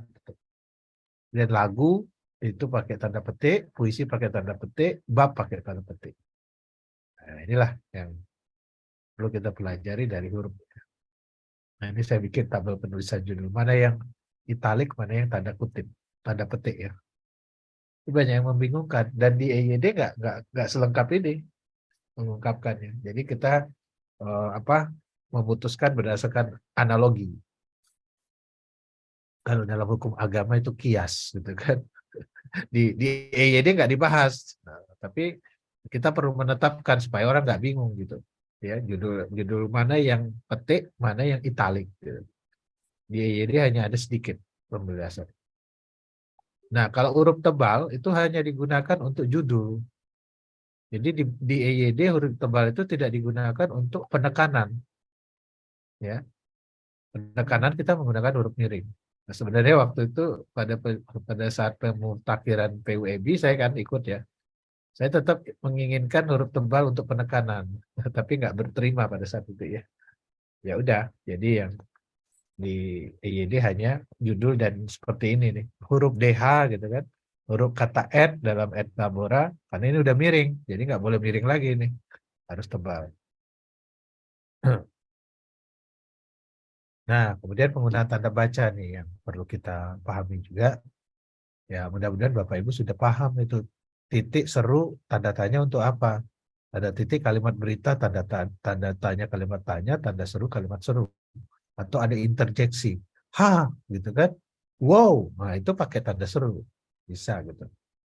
Penyela, berhenti sejenak itu koma, titik koma, dan titik dua. Ya. Kemudian ada pembatas, ada garis miring, hubungan, tanda hubung, tanda pisah, dan pisah panjang. Ini mohon maaf, pisah panjang tuh di EYD nggak ada ya. Nah, yang ada tanda pisah saja. Kemudian ada peringkas, apostrof, dan tanda elipsis namanya. Kemudian ada pengapit, ya, tanda petik, petik ganda, petik tunggal, sama tanda kurung. Hanya saya perlu mengingatkan di sini, ya.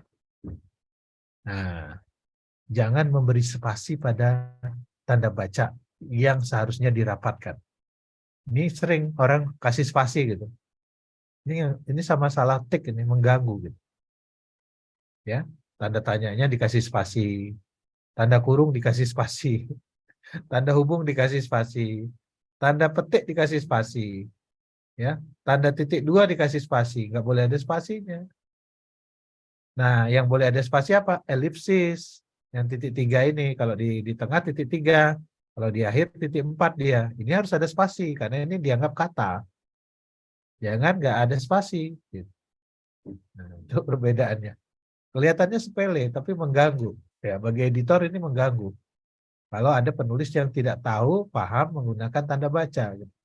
Ya. Nah, ini juga sama ya. Kita nggak mengenal kata S garis miring D. Yang kita pakai adalah S titik D titik singkatannya. Rupiah itu kita nggak pakai titik. Sama mata uang lain, dolar, yen. Kemudian SWT itu, kalau ada SWT kan titik ya. Subhanahu wa ta'ala. Tidak, W-nya tidak besar, T-nya tidak besar, S-nya saja yang besar. Kalau dia di akhir kalimat, titik, ya titiknya satu aja, nggak usah jadi dua. CP, PT itu nggak pakai titik. Ya. Sama-sama itu tidak boleh pakai dua. Ini ejaan Suwandi waktu itu, ejaan Republik boleh. Bandung, Jakarta itu pakai tanda hubung. Ya mohon maaf, tanda pisah. Ya, yang panjang. Dari Bandung ke Jakarta. Tapi kalau Bandung, Jakarta, PP baru tanda hubung. Nah, ini juga terbalik ya, sering terbalik orang tanda petik itu. Petik dulu baru tanda tanya, enggak. Tanda tanya dulu baru tanda petik. Tanda petik ini mengapit satu kalimat bisa, satu kata bisa, dan begitu. Nah, ini tanda koma pada kata penghubung. Jadi ini kalimat majemuk ya Bapak Ibu. Yang pakai tanda koma itu cuma bahkan, kecuali, melainkan, padahal, sedangkan, dan tetapi. Di luar itu nggak pakai ya. Seperti ini tidak pakai. Agar, atau, dan itu nggak boleh pakai. Kemudian, maka, lalu, ya, meski, sehingga, ini jangan dikasih koma di sini. Nah, itu aturan penggunaan tanda bacanya. Nah, seperti ini ya. Ayo pulang, ajak Joni. A-nya kecil kan? Ini keterangan ujaran. Hati-hati juga dengan keterangan ujaran ini. Ada kata-kata, tutur, apalagi ungkap gitu ya. Nah, ada kata kilah. Kilah itu nggak bisa sembarangan digunakan. Kilah itu artinya menyangkal. Bukan saya kilah Rudi, berarti dia nyangkal. Kemudian ada kata tukas. Tukas itu menuduh. Kamu ya yang melakukan, tukas Bambang. Nah, hati-hati menggunakan kata kilah dan tukas. Jadi kita kira itu sama saja dengan ujar gitu ya, padahal beda. Ini hai, nah ini interjeksi ya. Hai itu interjeksi, astaga interjeksi itu.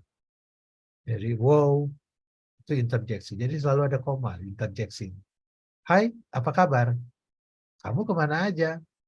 Tanya Tuti senang. Nah, itu kan ada gitu ya. Ini interjeksi juga dimiringkan. Ada titik 3 di sini. Artinya berhenti sementara. Bagaimana caranya? Oh, aku tahu. Aku mau ke sana tapi titiknya 4 kalau di sini. Kalau di sini 3. Itulah bahasa Indonesia, diatur-atur dia. Nggak bisa sembarangan titik gitu ya. Titiknya sampai 10 enggak. Titiknya 3 kalau di tengah, di akhir 4 gitu. Nah, seperti ini kita bisa lihat nih. Ya, saya ambil dari satu buku kan. Pak Guru. Pak Guru. Ini 3, ini 4. Artinya panjang gitu ya. Caila. Kan anak-anak bacanya Caila bukan Kaila. Makanya kalau Kaila mending pakai K aja, jangan Caila. Caila memanggil Pak Usman yang sedang menyapu halaman sekolah. Ada apa, Kaila? Ini udah salah. Karena dialog itu dihitung satu paragraf. Berarti ada apanya itu harus turun. Tanya Pak Usman. Induk kelincinya sudah melahirkan, tanda seru.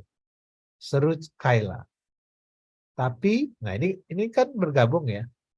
Harusnya ini Kaila, koma, T-nya kecil. Tapi ada darah di kandang kelinci. Kaila takut. Ini harus paragraf baru. Kaila lalu menarik tangan Pak Usman dan mengajaknya berlari menuju kandang kelinci. Karena ini satu paragraf nih kalau ucapan itu. Kaila adalah siswi TKB di sekolah Brilli Kids. Ia anak yang ceria. Kaila senang menggambar. Nah ini kan si penulis lagi menunjukkan dimensi apa Bapak Ibu. Dimensi fisik, dimensi internal, ya, dimensi eksternal. Dia siswi di TKB. Oh ini anak TK, kan gitu ya penulis membaca. Dia anak yang ceria. Oh dia selalu ceria. Dia senang menggambar. Oh itu hobinya. Senang menggambar dimensi internal kan? Mohon maaf, ini dimensi eksternal. Senang menggambar.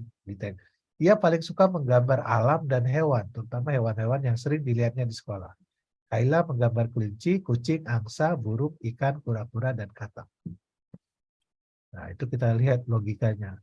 Menggambar kelinci, bisa kucing, angsa, ya, burung, ikan, kura-kura, ada kura-kura, dan katak. Ya. Ini contoh, ini udah terbit, tapi belum diedit sepenuhnya. Gitu ya. Bisa saja terjadi. Ini kalimat taksa kita gunakan. Kalau di jenjang C, kemungkinan banyak ini. Rumah musisi yang unik itu akhirnya dijual dengan harga murah. Yang unik itu rumahnya atau musisinya. Itu kalimat yang ambigu. Ini nanti kita periksa nih, kalimat ambigu ini. Kemudian ada lagi kalimat tak logis. Ya, polisi melakukan razia senjata api dan tajam. Kok tajam di razia? Dia lebih suka makan daging sapi daripada kambing. Dagingnya hilang. Gitu. Maka dia dibandingkan dengan kambing. Ya. Mayat perempuan yang ditemukan tadi pagi sebelumnya terlihat mondar-mandir kebingungan di depan toko. Oh, mayatnya kok mondar-mandir. Jenazah perawat itu ditemukan sudah tidak bernyawa.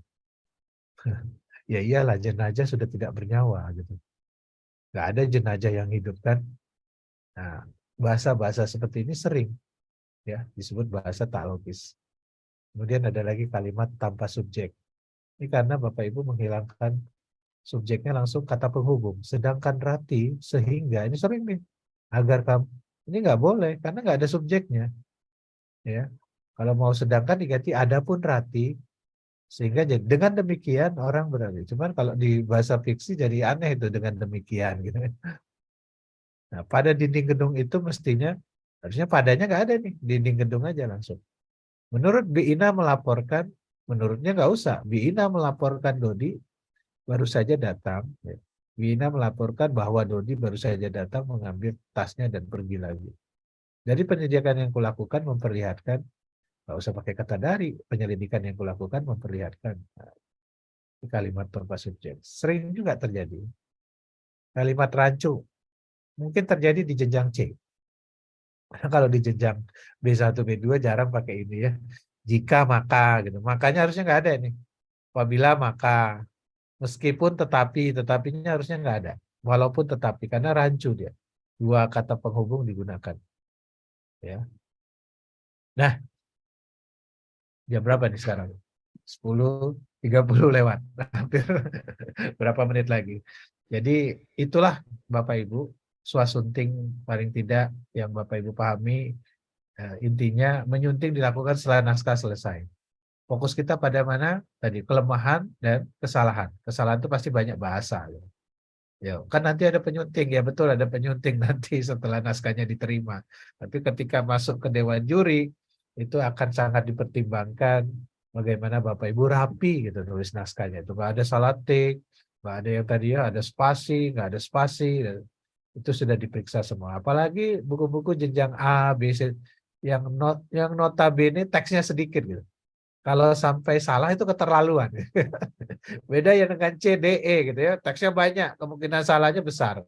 Tapi kalau A, B1, B2, B3 kemungkinan salahnya itu sedikit. Karena teksnya itu sedikit. Nah, mungkin kita melakukan penyuntingan gambar malah. Gambar itu apa sudah benar atau keliru. Bisa diganti nggak begitu. Gitu ya Bapak Ibu. Bang Faisal, saya kembalikan. Baik, ya terima kasih Pak Bambang yang sudah menyampaikan materinya sampai pukul 10.39 atau kurang lebih 10.40 ini. Ya, kami persilakan Bapak dan Ibu untuk berdiskusi, tanya jawab pada Pak Bambang. Kita manfaatkan waktu yang ada untuk membahas lebih lanjut mungkin mengenai swasunting ini. Nah, karena kemarin kan Bapak dan Ibu sudah membuat papan cerita, walaupun sebagian sudah membuat papan cerita, harusnya sebagian juga bisa lanjut untuk menuliskan naskahnya. Nah, ini untuk memoles naskah, ini proses swasuting inilah yang harus dilakukan agar naskahnya lebih baik lagi. Apalagi seperti tadi yang Pak Bambang sampaikan, untuk kepentingan lomba kita tidak bisa mengandalkan orang lain atau editor ya, Pak ya. Jadi memang harus mengandalkan diri sendiri dalam mempersiapkan naskah. Diri sendiri. Betul. Iya. Baik Bapak dan Ibu, silakan ada yang mau bertanya pada Pak Bambang. Tadi di ruang obrolan saya kira ada yang mau nanya Pak, tapi nanyanya daftar hadir. Belum bertanya mengenai materi.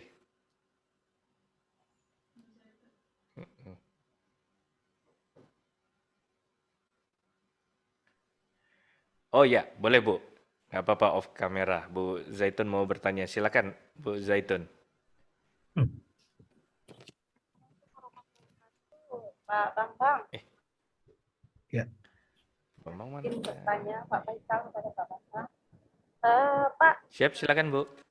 saya agak telat juga, Pak.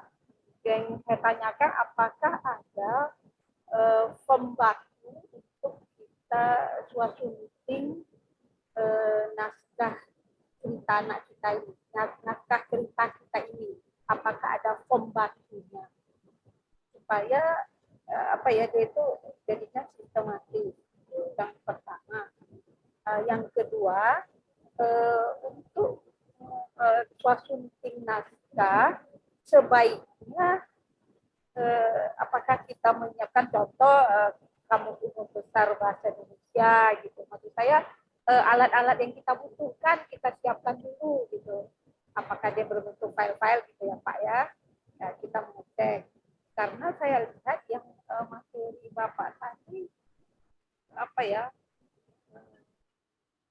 saya tidak mengatakan rumit gitu, saya jujur memang tidak, ini baru pertama kali berusaha membuat sebuah cerita anak Kepulauan Riau gitu kan, banyak kali itu kalau kalau dalam 1 hari 2 hari kita mempelajari itu tidak akan mampu gitu Pak ya, materi yang Bapak sampaikan tadi, tapi kalau pelan-pelan kita ikuti ya adalah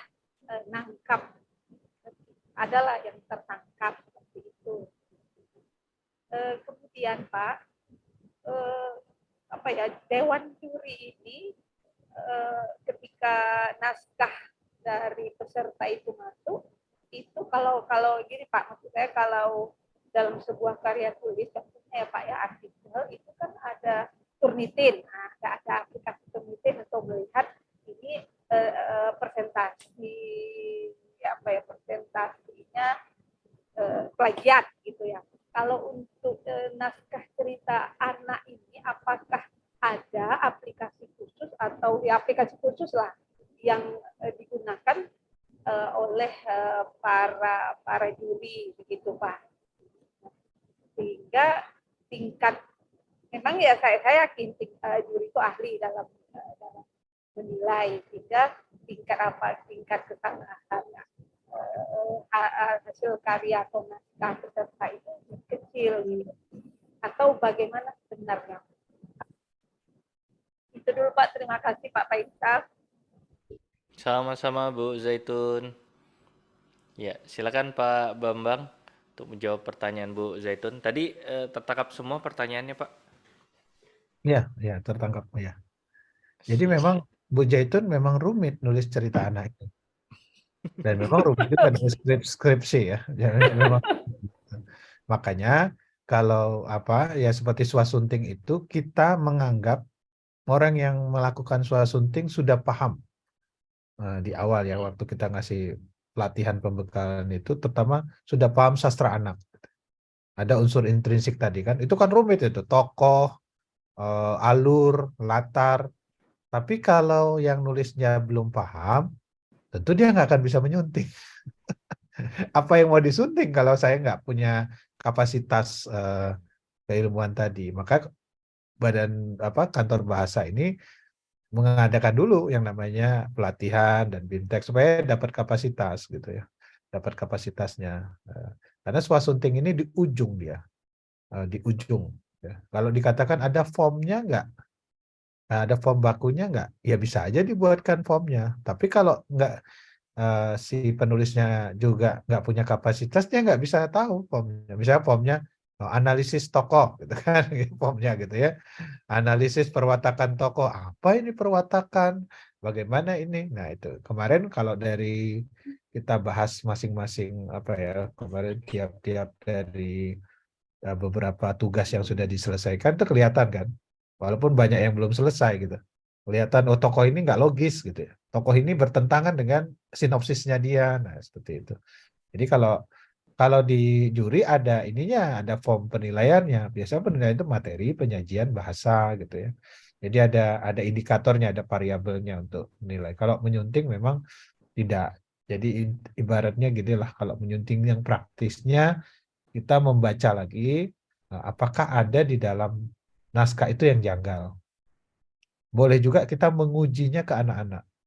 Ngerti nggak dia gitu kan? Itu salah satu cara gitu. Nah, kalau perangkatnya tadi jelas, Bu, ada IYD, ada KBBI kalau di bahasa Indonesia. Tapi kalau Ibu baca KBBI dan EYD lah, jangan KBBI, KBBI kamus gitu kan. EYD ya lebih rumit lagi. Yang dari yang saya jelaskan tadi. Lebih rumit lagi itu karena terstruktur gitu ya. Kalau saya kan lompat-lompat dalam arti saya ini yang paling sering salah kata, masalah kata. Saya ingatkan saja kata itu hati-hati memilih kata dan sebagainya. Jadi kalau mau perangkatnya ya bukan EBI, EYD5 situ sudah ada aplikasinya. KBBI taruh dah di ini aplikasi di handphonenya. Saya begitu kalau misalnya ada kata yang saya ragu langsung buka aplikasi. Oh ya itu lebih simple, Bu. Lebih apa namanya? Lebih praktis gitu. Ya memang ada perangkatnya gitu ya. Nah, itu. Jadi, nah tadi sudah saya sampaikan, kalau jenjang A memang praktis nggak terlalu banyak kita lihat gitu ya, karena kalimatnya cuma 3. Lebih banyak kita nanti nyunting gambar gitu, kesesuaian gambar dengan teks. Naik ke B1 nggak terlalu banyak. Yang agak rumit itu pasti C dan D, kalau dalam penyuntingannya ya. Dalam penyuntingannya itu dia akan rumit itu. Sedangkan kalau tingkat kesulitan nulisnya, itu malah lebih sulit karena Bapak Ibu dibatasi oleh kalimat dan kata-kata. Nah, yang kedua, ya sebenarnya Turnitin bisa dipakai juga di sini, ya. Cuma Turnitin itu biasa di karya ilmiah untuk mengecek similarity-nya ya, kesamaan antara dengan lain. Memang bisa mengecek apakah ini terjadi pengutipan, plagiarisme, itu bisa menggunakan Turnitin. Tapi saya kurang tahu itu Bang Faisal, Dewan Juri menggunakan Turnitin nggak? Kalau saya sih nggak usah menggunakan Turnitin kalau yang agak sederhana seperti ini gitu. Intinya ketika pertama gini, saya bisa mengeceknya kalau ada naskah, misalnya tiap halaman itu cara nulisnya beda. Nah, itu udah curiga kita. Kok nggak setara gitu ya dia nulisnya gitu. Kedua misalnya di cerita rakyat gitu. Cerita rakyat kan pasti saya cek. Kadang-kadang saya ngeceknya pakai Google aja. Copy satu paragraf taruh di Google gitu. Karena kalau dia tidak setara gitu ya, itu akan mencurigakan. Ini apa diambil dari orang lain atau enggak? Kalau pakai Turnitin bisa, cuma kalau Turnitin berbayar nggak sanggup nih harus badan bahasa yang ini kan. Kalau Turnitin yang gratis bisa, tapi mungkin Turnitin nggak bisa ngecek kalau teks itu tidak pernah diunggah di internet atau sebagainya, tidak menjadi database-nya Turnitin nggak bisa. Gitu. Nah, kalau ditanya tadi, ada nggak Pak ini Dewan Juri? Saya nggak tahu. Karena Dewan Juri itu bekerjanya secara pribadi, personal. Kayak saya nanti di Aceh kan. Pak Bambang gunakan Turnitin nggak? Nggak usah, ngapain. Kalau saya ngecek TA-nya mahasiswa baru saya gunakan. Atau kami di komite buku teks ya, di Pusbuk, nah itu baru kita gunakan Turnitin. Karena kemungkinan mereka menjiplak besar. Untuk kita gunakan. Ya. Itu mungkin Bang Faisal mungkin bisa nambahkan. Siap, baik. Terima kasih Pak Bambang atas jawabannya. Iya, berkaitan tentang juri ya Bu ya, kalau untuk itu. Biasanya sih yang kami lakukan itu panitia dulu yang menyeleksi. Jadi nanti juri akan menilai lebih lanjut mengenai isinya. Jadi nanti seleksi awal dari panitia melihat apakah naskah yang masuk ini sudah sesuai pedoman atau tidak.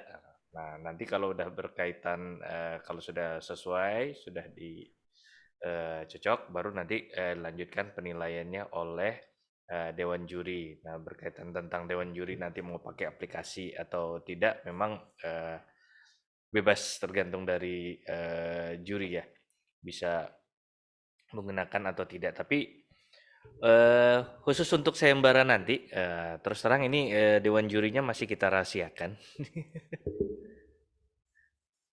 Jadi nanti sambil berjalan waktu ini kita persiapkan teknis penjuriannya. Seperti itu, Bu Zaitun. Ya, ada tambahan lagi, Bu? Ya ada satu lagi Pak Faisal. Boleh, Bu. Oke, Silakan. Pak Bambang. Tadi saya menangkap apa yang Pak Bambang sampaikan. Ya, cara menguji ke anak. Ini cara menguji ke anak, apa ya maksudnya? Harapannya itu kita bacakan, kita panggil anak, umpama beberapa Ya. orang anak, ya kan? Ya, dalam keadaan santai gitu kan, kita ajak minum, kita kasih snack, umpama kan.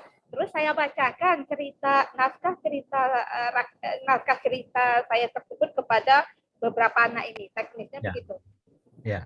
Kemudian untuk evaluasinya saya tanya bagaimana nih si A, B, C, bagaimana menurut kamu cerita Ibu? Nah gitu saya tanya, tentu ada feedback ya Pak. Iya, respon, Bu. Ya respon. Ya. Bu Jadi Zaitun, ya, Bu Pak? Zaitun nulis jenjang apa? Siapa Pak? A, C, D.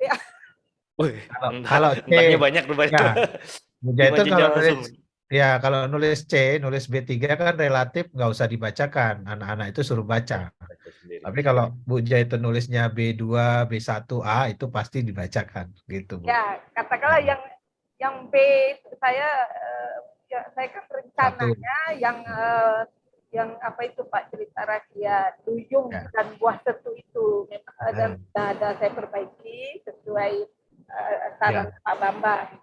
Nah, itulah fokusnya Pak. Kalau tidak itu kan kalau bisa ke A dan bisa ke B2 dengan catatan yang Pak Bambang sampaikan ya akhirnya dengan tragis gitu ya Pak ya. Ya. Nah itu saya bacakan kemudian saya minta respon. Kalau jawaban mereka bagus. Iya, berarti berhasil, Bu. Itu aja. Nanti bagusnya karena saya menyogok bukan menyogok maksudnya. Saya kasih makan kan gitu ya Pak ya. Kemana cerita ini? Bagus katanya gitu aja. Ya, pokoknya jangan yang anak itu takut sama ibu, ya kan? Bagus anak-anak, bagus Bu, bagus kayak. Enggak jujur. Oh gitu ya Pak ya caranya ya. Iya. Nah, nanti Bu Zaitun nanti pokoknya fokus saja. Misalnya kayak tadi kan agak rumit nih. Fokus saja dulu pada soal tokoh, pada soal tadi alur ya Bu ya. Alurnya ini bergerak enggak gitu kan, enggak bertele-tele. Terus dan usahakan tidak ada salah tik Bu gitu ya. Ya, salah tik kan bisa dilihat ya Bu ya. Nanti ketika jadi ketiak kan itu nggak aneh gitu. Oke, terima kasih Pak Bambang, Pak Faisal. Sama-sama Bu Zaitun, ya semoga bisa memberi gambaran lagi untuk pembuatan ceritanya nanti. Baik, terima kasih Bu Zaitun. Silakan kami mempersilakan juga peserta yang lain untuk berdiskusi selagi kita masih ada waktu. Tadi malam ada yang masuk nggak ya, Bang Faisal? Tadi malam itu ada yang 1-2 ya, kalau nggak salah kan ya? 2 itu revisi Pak. Oh 2 revisi. Iya, itu yang perbaikan PDF dari iya, 1 PDF, satu lagi itu yang masuk pertama salah file tapi setelah itu dimasukkan. Tapi boleh Pak, kayaknya yang 1 itu belum dicek Pak. File kedua punya Bu Erni kalau tidak salah Pak.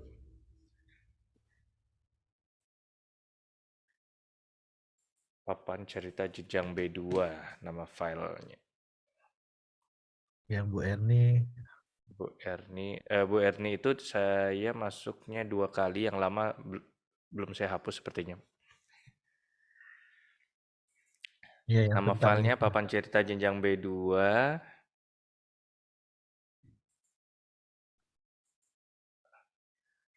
Itu uploadnya subuh apa pagi tadi, Pak? Oh iya, yang pukul 6.28 tadi, Pak. Ya. Papan cerita jenjang B2. Oh, ini tadi awalnya yang belum direvisi ya, saya lihat. Betul. Iya, Pak. Karena saya baca subtemanya corak tenun gitu kan. Iya. Ibunya pakai tenun, sekarang jadi IT. Saya lihat kok ceritanya jadi IT gitu kan. Hari ini udah Nah, diperbaiki, tapi masih belum sudah diperbaiki diperbaiki. temanya Iya, tentang IT itu. Tapi belum saya baca betul. siap. Ya, nanti saya berikan Catatan. masukannya. Semua saya beri masukan nanti ininya. Nah, Siap, cuma Pak. kalau IT ini yang dibuat oleh Bu Erni ya, ini nih Iya, ini ya, iya. ini kan. Iya, yang lama. Nah, Oke, IT siap. ini lokalnya apa? Ini kan kalau kita bicara mau ikut lomba ya. Iya. Nah, cerita IT ini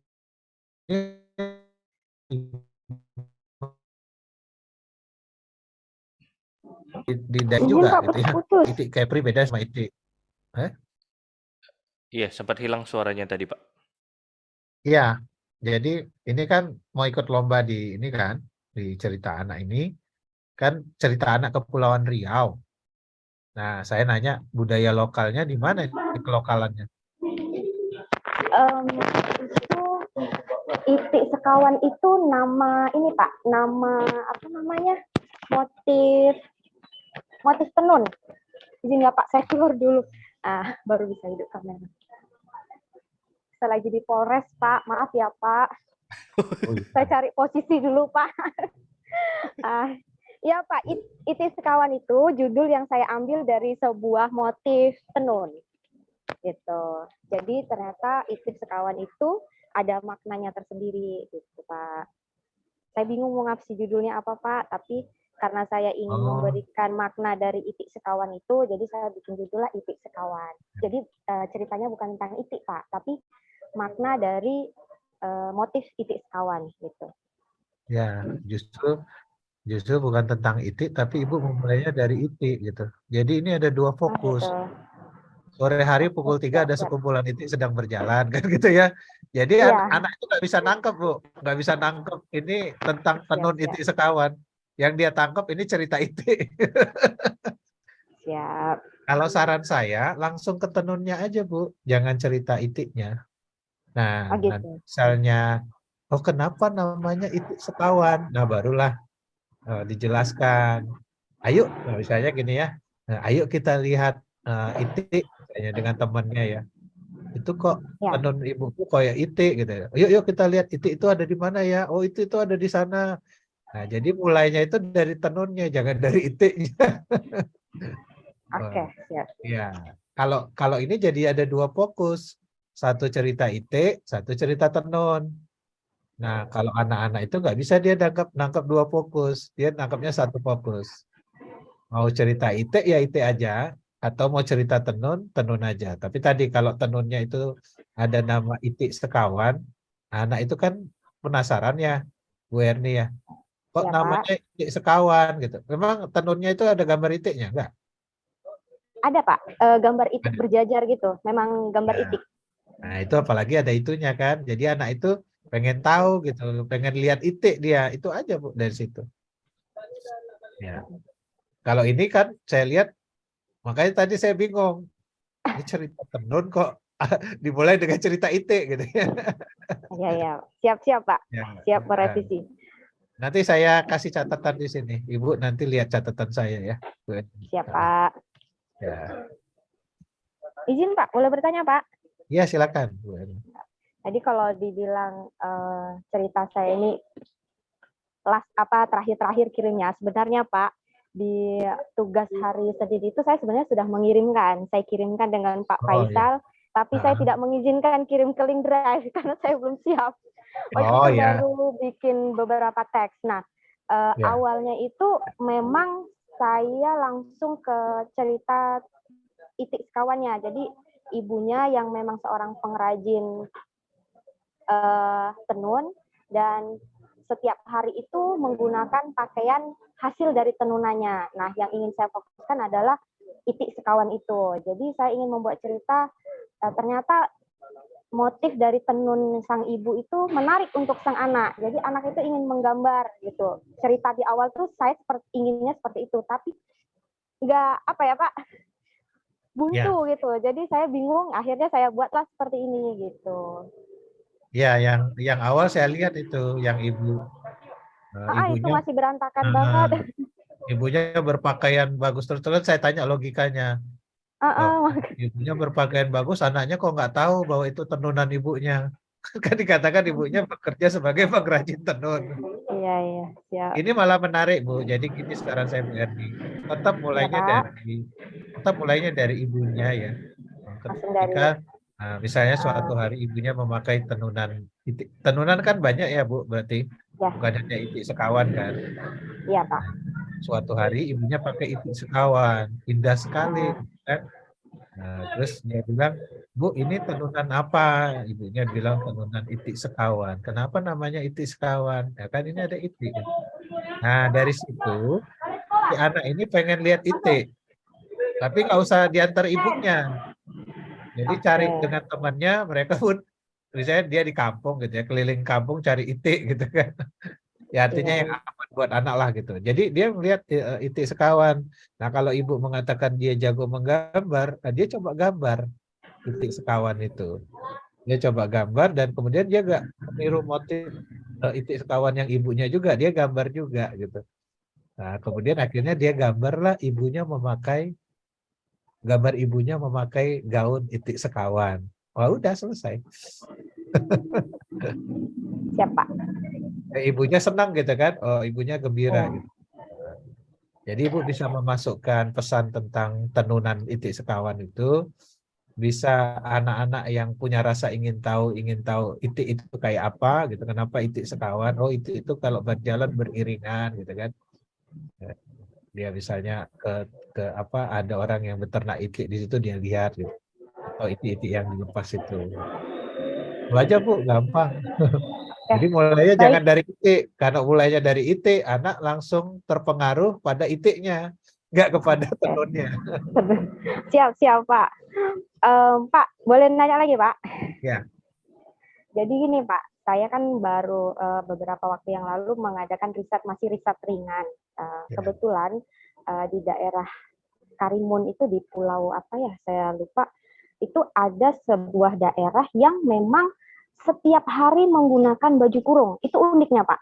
Jadi mau main poli pun tetap menggunakan baju kurung. Pokoknya kesehariannya selalu menggunakan baju kurung dan tidak pernah menggunakan baju bebas. Sehingga saya punya teman itu, dia hampir 1 bulan sekali atau 2 kali pergi ke Batam atau Tanjung Pinang, hanya ingin menggunakan baju keseharian bebas gitu. Jadi senang dia kalau pergi ke Tanjung Pinang atau ke Batam karena dia bisa pakai baju yang lain-lain. Saya ingin mengangkat sebuah cerita dari daerah tersebut, namun saya bingung konflik apa yang bisa saya bangun dari sebuah daerah itu, Pak. Mungkin Bapak bisa berikan saya masukan? Bu Erni mau nulis jenjang apa? Itu rencana saya mau jenjang D, Pak, yang udah yang Madya ya, kalau salah ya. Sudah membaca. Ya, kalau jenjang D lebih maju lagi, konflik apapun bisa kita taruh di sana, gitu. Ya. Konflik apapun kalau jenjang terbatas kan, kalau jenjang D itu kan terbatas ya. Kalau itu bisa konflik apapun dengan settingnya, latarnya daerah situ. Misalnya, Bu Erninya mana? Iya Pak, hadir Pak. Oh, kira saya hilang videonya, hilang ininya. Oh, hilang ya Pak videonya Pak? Ya, nggak apa-apa Bu. Masih on Pak? Jaringannya. Sinyal Pak. Misalnya ada seorang anak tidak mau berbaju kurung, misalnya gitu. Nah itu kan konflik kan? Kenapa dia? Sampai dia dijelaskan, Ibu hasil riset Ibu, kenapa sih mereka pakai baju terus? Apa maknanya? Nah, jadi tadi anak tadi nggak mau pakai baju kurung gitu, dia pengen pakai baju biasa, baju ini, gitu. Itu konflik. Siap Pak. yang bisa diciptakan. Dia pengen pakai baju kayak ini artis Korea misalnya gitu kan. Ya ya Pak. Kemudian dia paham gitu kan. Ya akhirnya happy ending, sampai dia paham oh dia mengikuti tradisi gitu. Oke siap Pak. Ibu Ini Pak, riset sampai ke sana kan? kebetulan bukan saya yang ke sana Pak. Jadi ke adik saya yang ke sana. Jadi saya menitipkan segala sesuatunya sama adik gitu. Karena kan adik yang masih single lebih enak untuk kemana-mana. Kalau saya agak sedikit terbatas. Ya. Izin Pak, Desa Pasir Todak, Kecamatan Moro, Kabupaten Karimun. Nah, maksud saya itu kenapa mereka masih menggunakan, ada alasan apa gitu? Itu seperti kayak kearifan lokal setempat sih Pak, kayak budaya mereka gitu. Pasti ada alasannya. Betul. Kayak itu kayak Baduy kan. Gali. Kayak Ya.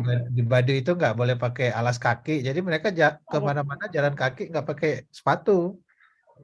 Nah itu mungkin ada apa gitu ya misalnya di balik itu. Ya. Bisa jadi di daerah situ tidak sepakem Baduy, tapi ada keunikan tersendiri mengenai baju kurung itu. Nanti akan saya kaji lebih dalam lagi Pak. Makasih ya Pak masukannya. Laki-lakinya apa? Teluk Belanga? Tekak musang biasanya. Ya. Pak. Ya, masih ada Bapak Ibu? Waktunya sudah menjurus akhir. Bang Faisal suaranya nggak ada. Apa? Suaranya masih hilang. Apa?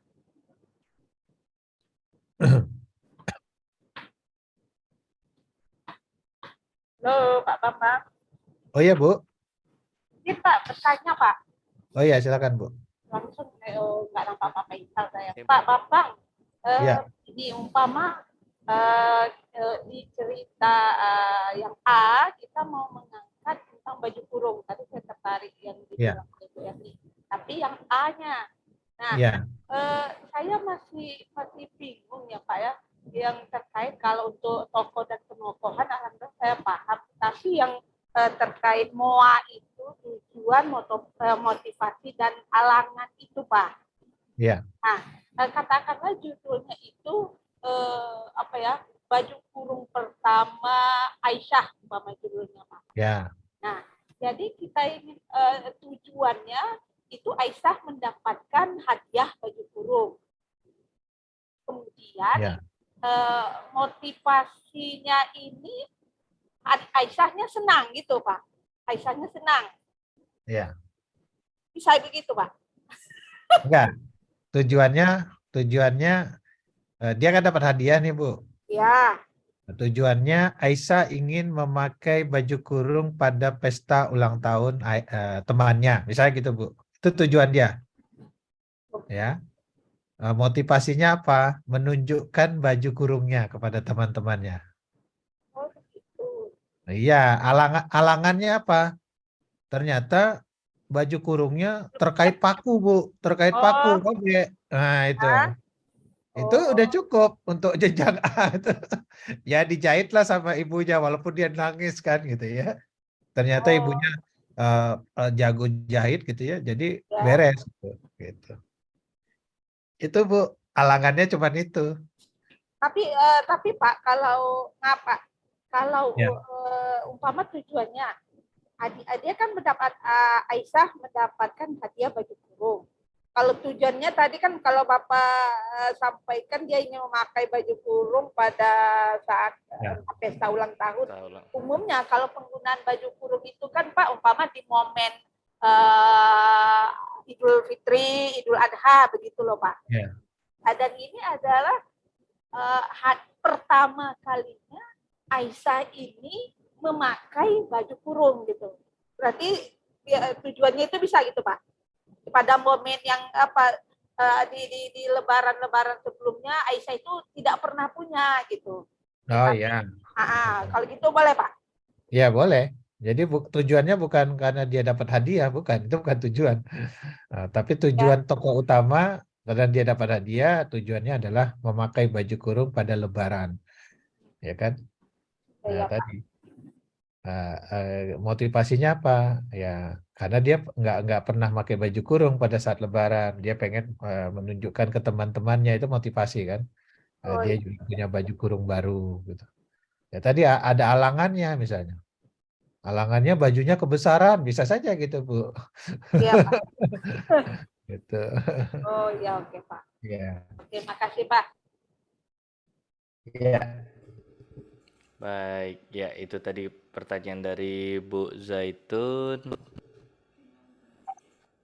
Iya. Izin Pak Bambang karena waktu sudah menunjukkan pukul 11:10, mungkin yang untuk ya, sesi pertanyaan juga kita tutup. ya. Biasanya kalau sudah bertanya malah tambah semangat, jadi 12 waktunya.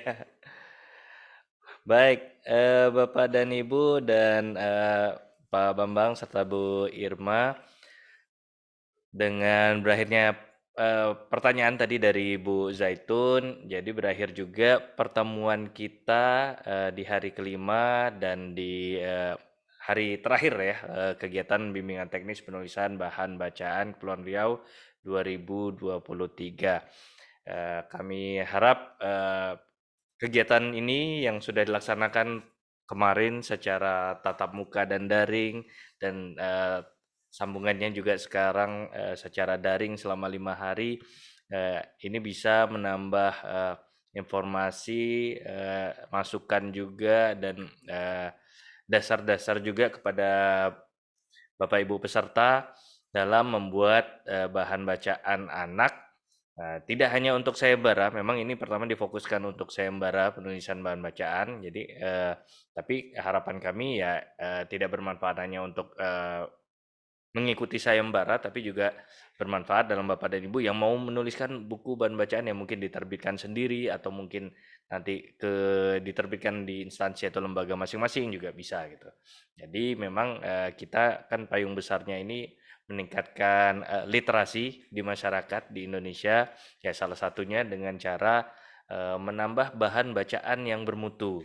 Bahan bacaan yang memang diterima oleh anak, disukai anak, agar anak juga memang mulai suka membaca. Jadi kalau anak sudah suka membaca ya insya Allah nanti semakin besar juga budaya membaca itu tidak akan hilang dari dirinya. Seperti itu.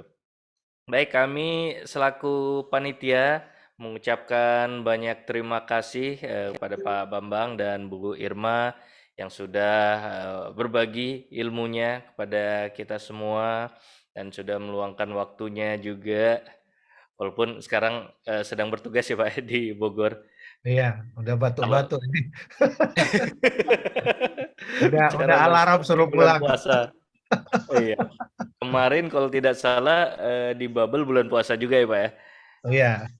Bangka Belitung sudah bulan puasa kembali, habis itu langsung lagi ke Bogor ya. Jadi ya, di tengah jadwal Pak Bambang yang sibuk, ini sudah menyempatkan waktu kepada kita semua. Sekali lagi kami dari panitia mewakili peserta juga mengucapkan terima kasih pada Pak Bambang Trim, Bu Irma Susilawati. Terima kasih banyak atas ilmunya. Semoga nanti dapat bermanfaat kepada para peserta dalam membuat bahan bacaan. Baik, Bapak dan Ibu, demikianlah kegiatan kita bimbingan teknis penulisan bahan bacaan Kepulauan Riau 2023. Ya, kami selaku panitia mengucapkan permohonan maaf jika dalam penyelenggaraan kegiatan ini ada kekurangan dan kesalahan. Nanti Bapak dan Ibu kalau misalkan ada pertanyaan lanjutan silakan bisa berdiskusi di grup WA. Dan ulasan-ulasan yang sudah Pak Bambang tuliskan review tentang papan cerita nanti akan kami bagikan juga. Gitu. Ya, dan dengan demikian mohon izin kami tutup BIMTEK kita selama 5 hari secara daring. Kami sekali lagi ucapkan terima kasih. Kami akhiri, selamat siang. Wassalamualaikum warahmatullahi wabarakatuh. Waalaikumsalam warahmatullahi wabarakatuh. Terima Mohon kasih izin Bapak foto Ibu. bersama seperti biasa. Sama-sama Pak Bambang. Ya, silakan Bapak dan Ibu yang bisa mengaktifkan video. Kita buka. Karena ini sesi foto terakhir. Baik. Siap. Ya, kita mulai pengambilan pertama. 1, 2, 3. Iya. Selanjutnya, oh ya, pose yang harusnya selalu ada di pose salam literasi. Mohon izin Bapak Ibu. Salam literasi buat huruf L. Ya, izin 1, 2, 3. Oke, sekali lagi 1, 2, 3. Baik, terima kasih Bapak dan Ibu. Mohon izin Pak Bambang, Bu Irma, kita pindah ruangan dulu, ruang Zoom. Ada yang mau kami sampaikan. Nah, Pak, iya. ini agak Baik. rahasia di luar peserta. Terima kasih Bapak dan Ibu. Bapak dan Ibu peserta, boleh dipersilakan untuk meninggalkan ruang Zoom.